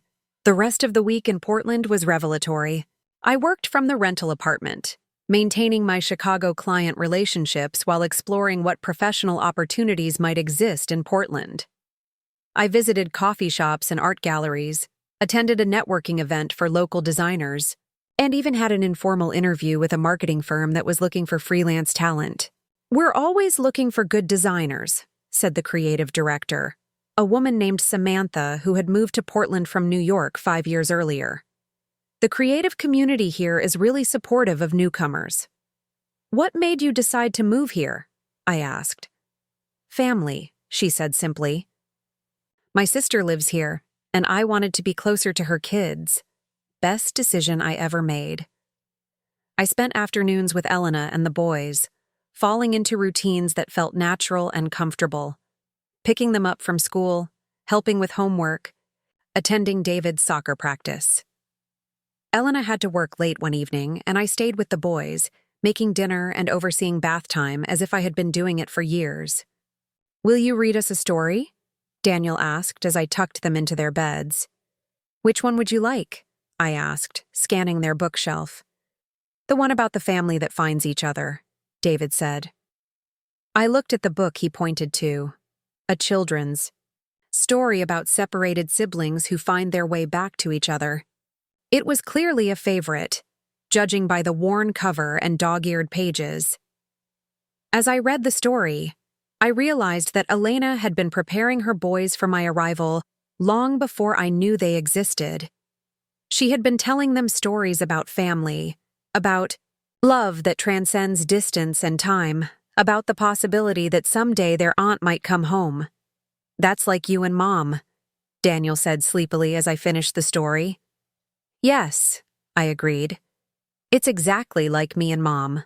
On my last night in Portland, Elena and I sat on her back porch again, this time with a more serious conversation ahead of us. "So," she said, settling into her chair with a cup of tea, "how did it feel this week, being here on your own terms?" "It felt right," I said honestly. "More right than anything has felt in a long time. But I keep wondering if I'm making this decision for the right reasons." "What do you mean? Am I moving west because I genuinely want to be part of this family? Or because I'm running away from being alone?" I asked. "Am I trying to fix something that can't be fixed by changing geography?" Elena was quiet for a long moment, considering my question. "I think those might be the same thing," she said finally. "Sarah, you've been alone your whole life, even when you didn't know you had family out here. Now you know you have options. You can choose to be part of something bigger than yourself." "What if I'm not good at it?" I asked. "What if I don't know how to be a sister, an aunt, part of a family?" "Then you'll learn," Elena said simply. "We'll figure it out together. That's what families do." I told her about Aunt Ruth's offer, about the possibility of moving to San Francisco as a stepping stone to being closer to everyone. "I think that's a great idea," Elena said immediately. "Ruth would love having you there, and it would give you time to transition slowly.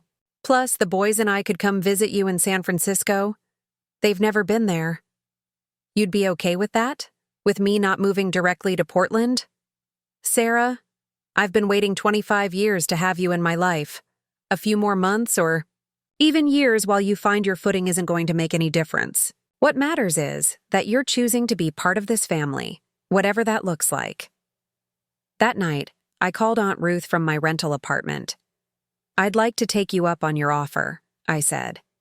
"If you're still serious about having me come stay with you." "Oh, Sarah," Ruth's voice was full of joy. "I'm absolutely serious. When were you thinking of coming?" "Maybe in 2 months? I need to wrap up some things in Chicago first." "That's perfect. It will give me time to prepare the guest room and to organize all those photos I told you about." After hanging up with Aunt Ruth, I called Elena to let her know about my decision. "I'm so happy," she said. "And Sarah, I'm proud of you. This takes courage, leaving everything familiar to build something new." "I'm terrified," I admitted. "Good," Elena said. "That means it matters to you. The best decisions are always a little scary." Flying back to Chicago this time felt different. Instead of the melancholy I had experienced after my first visit to Portland, I felt energized, purposeful. I had a plan now, a path forward that honored both my need for independence and my desire for family connection. The next 2 months passed in a blur of activity. I gave notice to my landlord, sold most of my furniture, and carefully selected which possessions were worth shipping across the country. I had difficult conversations with clients, explaining that I was relocating but would be available for remote work.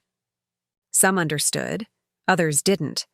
But I found that I cared less about business relationships that couldn't weather a geographic change.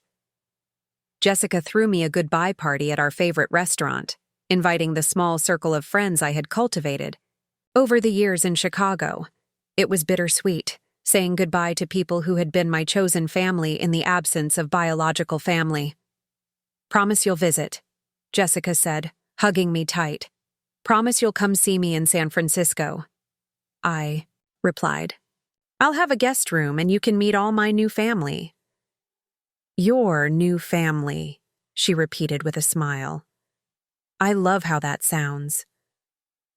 The night before I left Chicago, I drove to my mother's house one last time.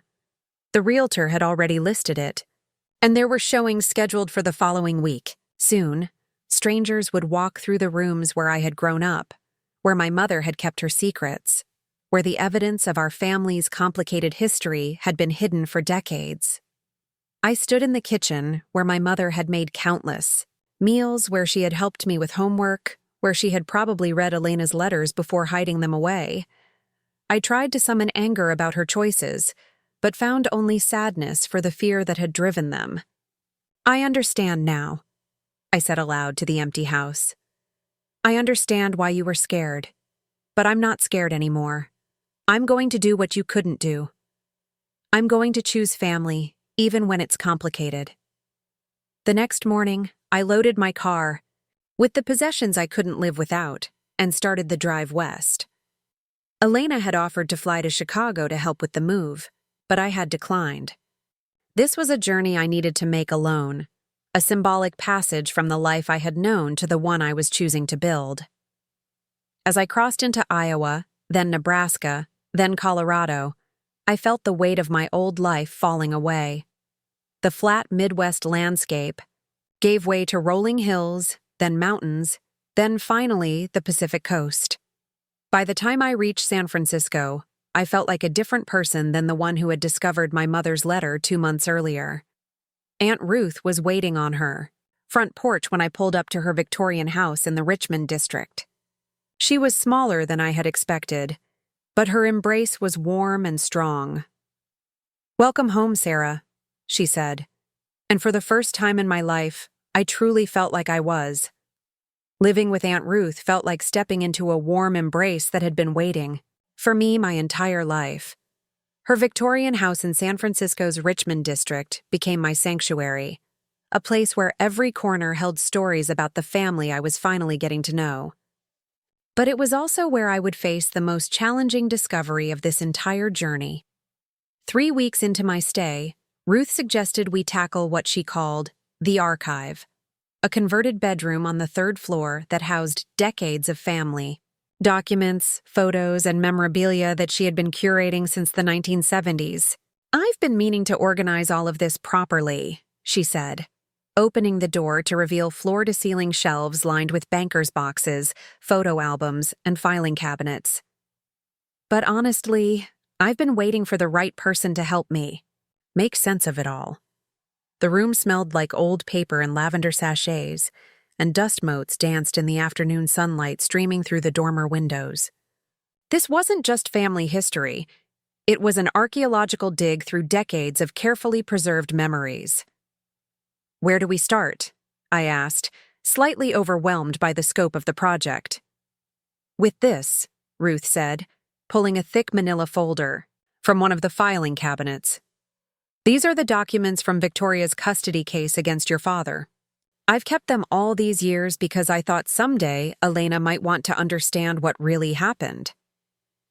The legal papers were yellowed with age, filled with formal language that barely concealed the emotional devastation they represented.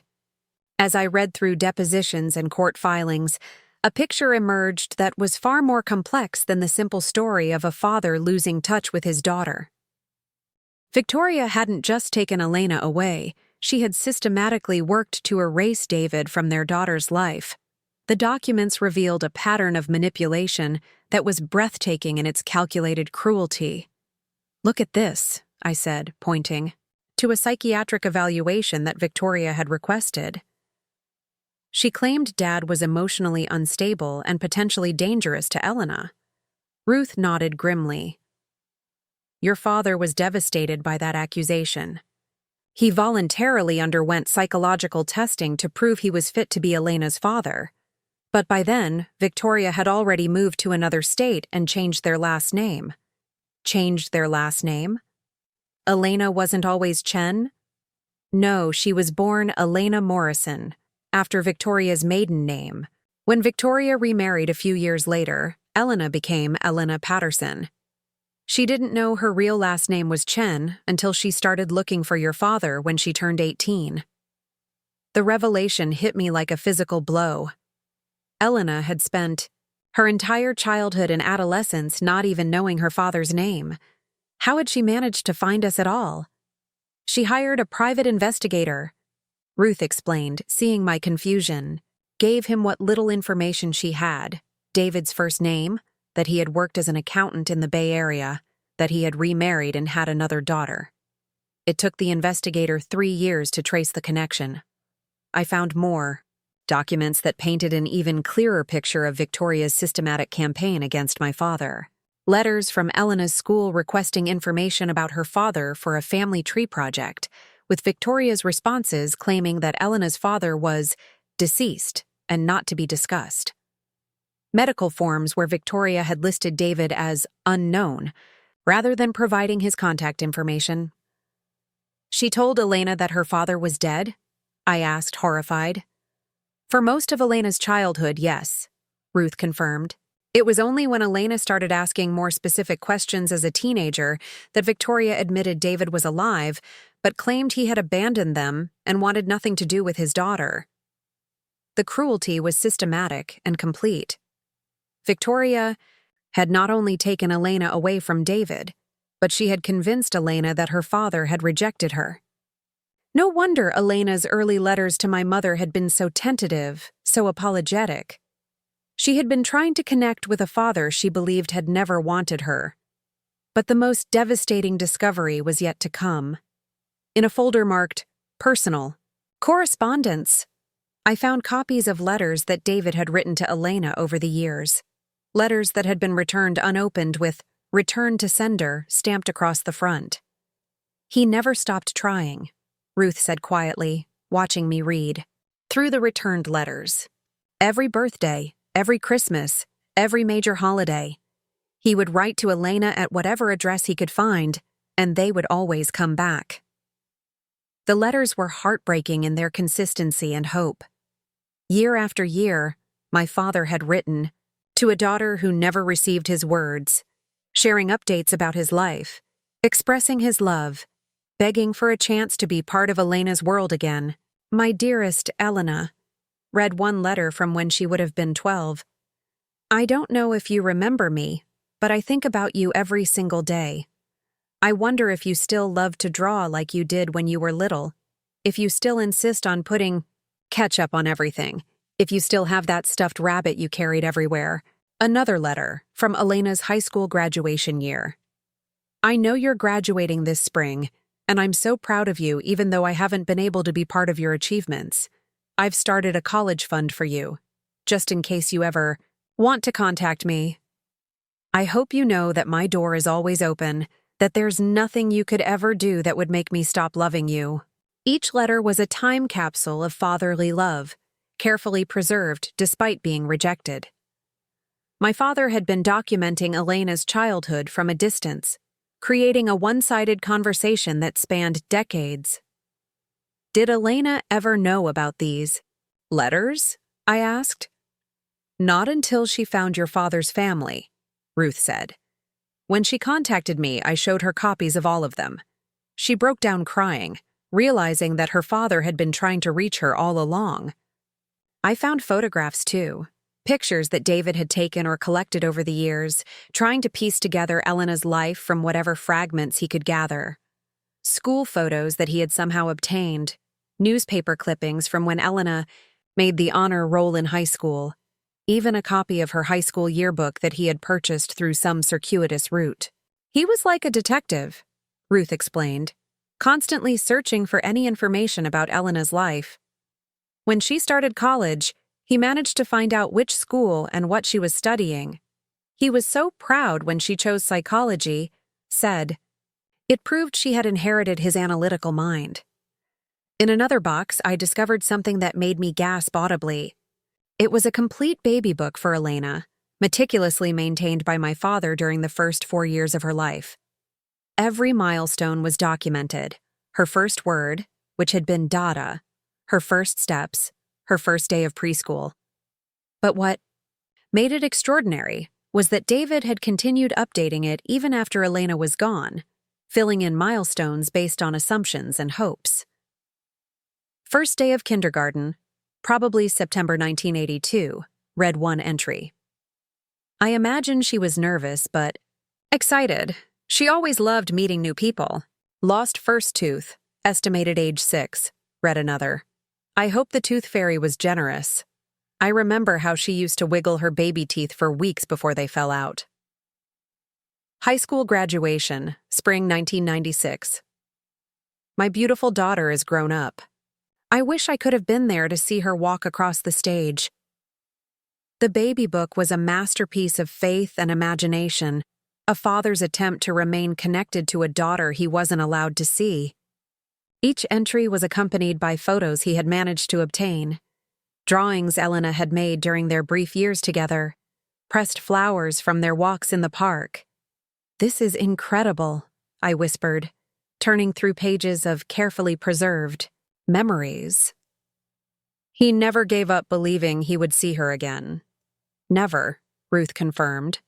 Even when the lawyers told him to move on, even when your mother suggested he focus on his new family, David held on to the hope that someday Elena would come looking for him. But the most shocking discovery was a folder labeled Private Investigation. Reports. Inside were monthly reports from a private detective that David had hired to keep track of Elena's life from a distance. He hired someone to watch her? I asked, uncertain how to feel about this revelation. Not to watch her, Ruth clarified quickly. To make sure she was safe, to gather information about her well-being. David was terrified that something might happen to Elena and he wouldn't know about it. The investigator was instructed to be completely invisible, never to approach Elena or interfere in her life in any way. The reports painted a picture of Elena's childhood and adolescence from an outsider's perspective. Subject continues to excel academically, read one report from when Elena was in middle school.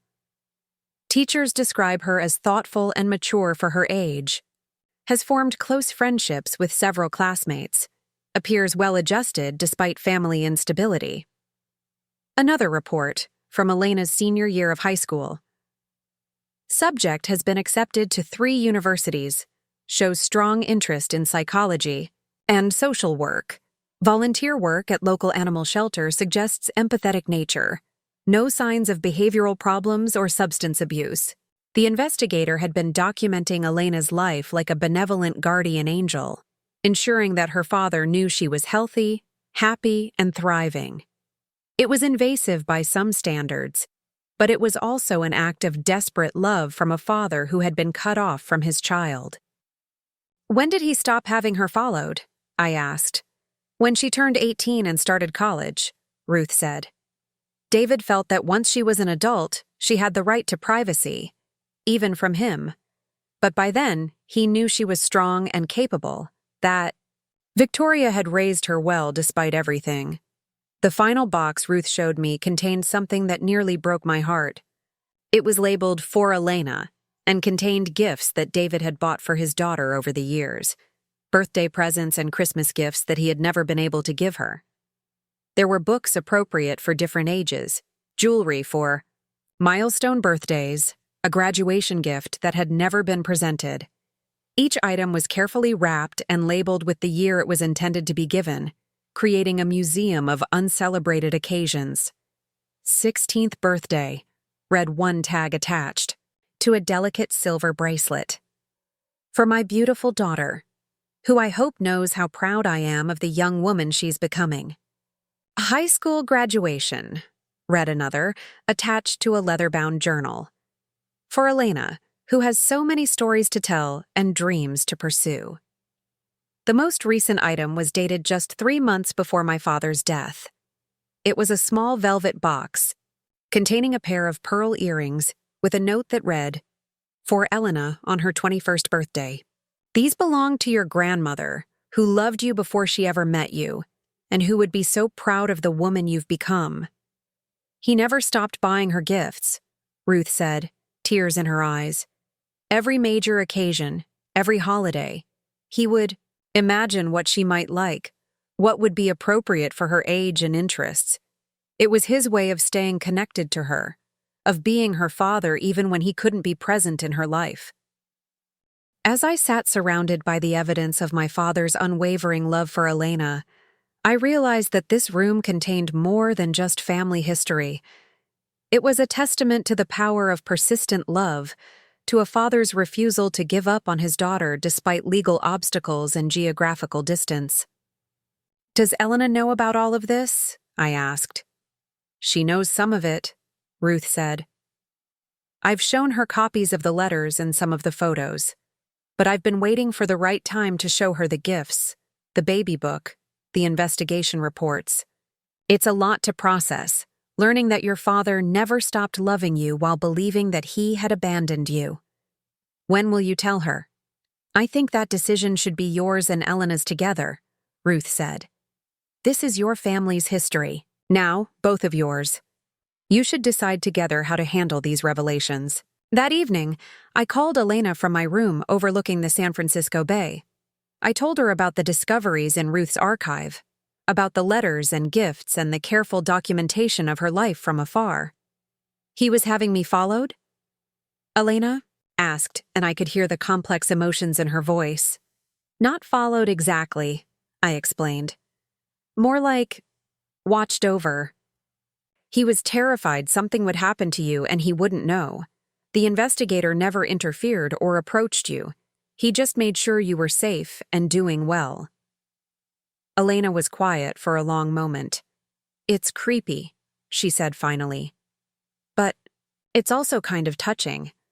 All those years when I thought he didn't care about me, he was actually keeping track of my life, making sure I was okay.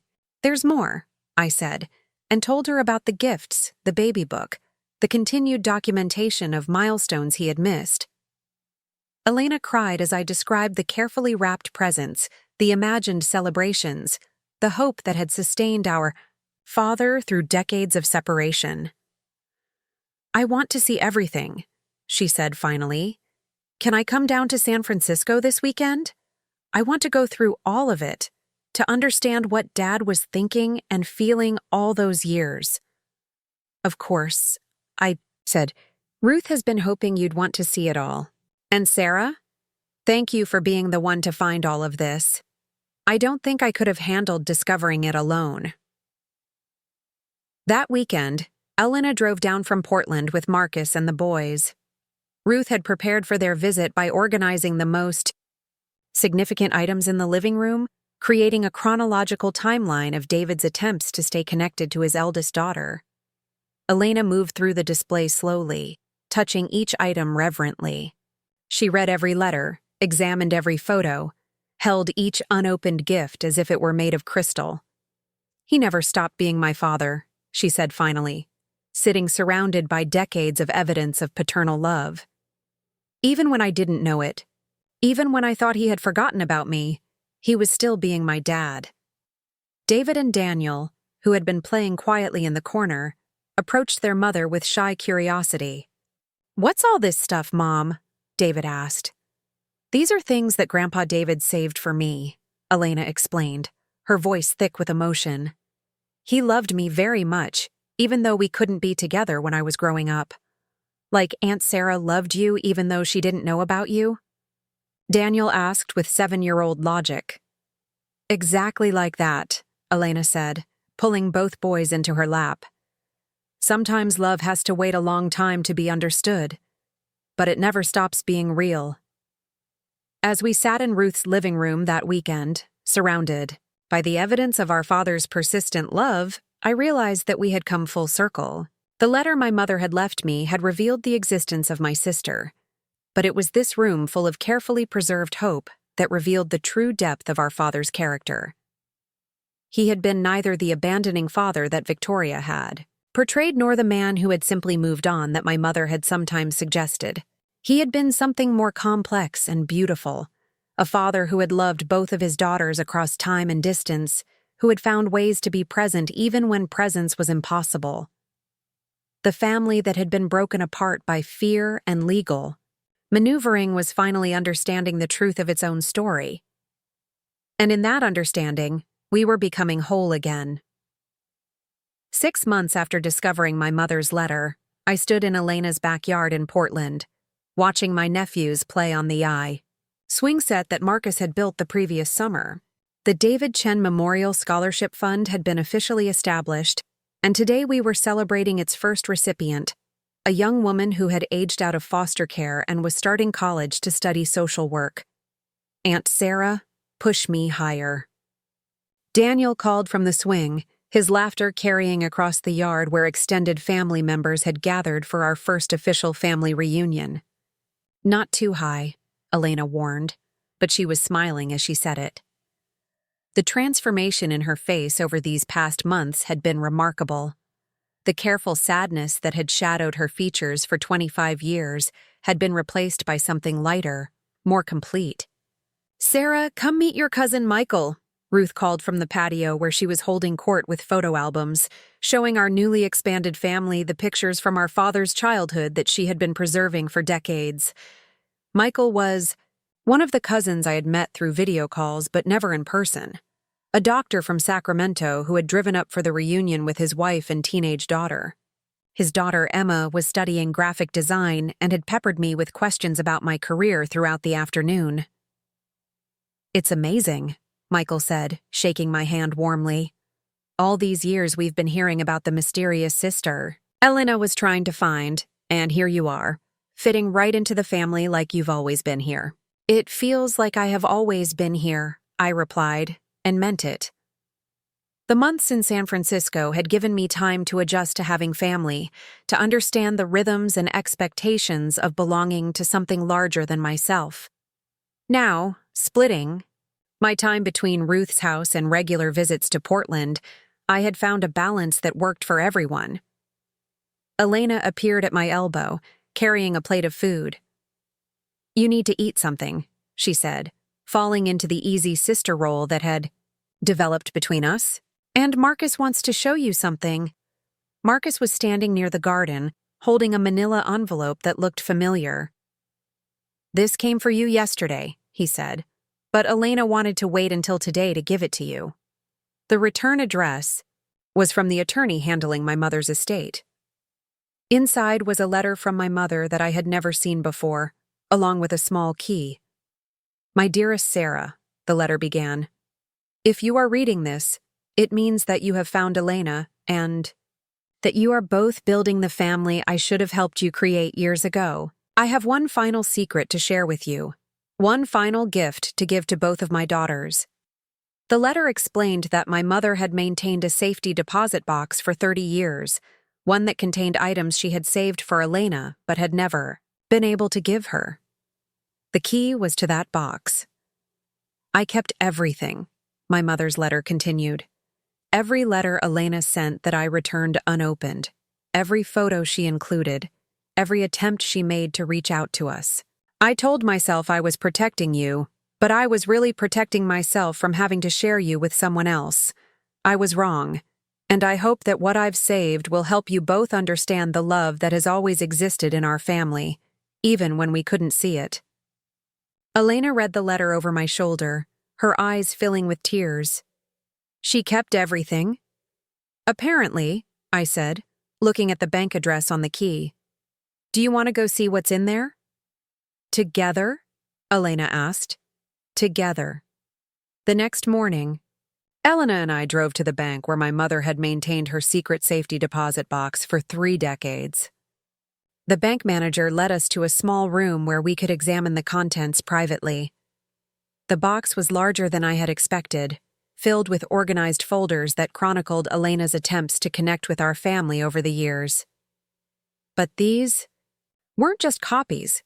These were the original letters, photographs, and mementos that Elena had sent, all carefully preserved and organized chronologically. "She kept everything," Elena whispered, pulling out a Valentine's Day card she had sent when she was 8 years old. "I made this in school, thinking about the sister I didn't know. There were school photos from every year, artwork Elena had created and mailed to us, even pressed flowers from bouquets she had included in her letters. My mother had created a complete archive of Elena's childhood, documenting the daughter she had never allowed herself to know. At the bottom of the box was a thick envelope addressed to both Elena and me, in my mother's handwriting. Inside was a letter that was longer and more detailed than the one that had started this entire journey. "I need you both to understand," it began, "that every day I kept you apart was a day I regretted. I was young and scared when I married your father, Elena, and I was threatened by the intensity of his love for you. I thought that if I could make him forget his past, we could have a perfect future. But perfect families aren't built on forgetting. They're built on including everyone who belongs." The letter went on to explain my mother's growing understanding of what she had done, her regret over the years of separation she had caused, and her hope that Elena and I would be able to create the relationship she had prevented. "Elena," my mother wrote, "I have watched you from a distance for years, and I am in awe of the woman you have become. You turned your pain into purpose, your loss into a mission to help others. You are exactly the kind of person I would want my daughter to know, and I am sorry it took me so long to realize that." The letter concluded with my mother's final gift, the deed to a small cabin on a lake in Northern California that she had bought years earlier, but had never told me about. "This is for both of you," she wrote.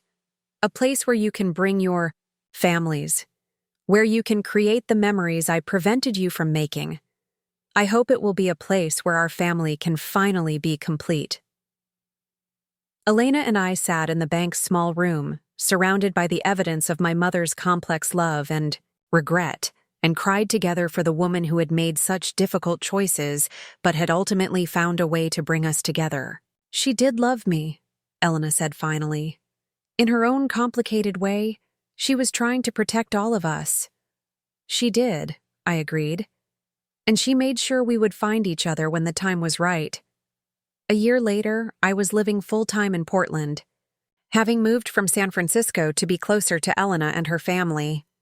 I had established my graphic design business in Portland and was working on a project that would have seemed impossible a year earlier, designing materials for the David Chen Memorial Scholarship Fund and the family preservation program that Elena now directed. The cabin our mother had left us had become our family's gathering place, where we spent holidays and vacations with the extended family that had welcomed me so warmly. Ruth had moved to Portland to be closer to all of us, and she had become the boys' beloved great-aunt, sharing stories about their grandfather and teaching them about their family history. Elena's promotion had allowed her to implement policies that prevented family separations like the one our family had experienced. She had become a nationally recognized expert on family preservation, speaking at conferences and consulting with other states on best practices. "It's ironic," she said one evening as we sat on the dock at the cabin, watching David and Daniel fish with Marcus. "All those years of being separated from family taught me how to keep other families together. Maybe that was the point," I suggested. "Maybe everything that happened was supposed to lead us here, to this moment, to this work." Elena nodded, leaning back in her chair. "I've stopped being angry about the lost time," she said. "I think about all the families I've helped because of what I learned from our separation. Our pain had purpose." As the sun set over the lake, I thought about the journey that had brought us here.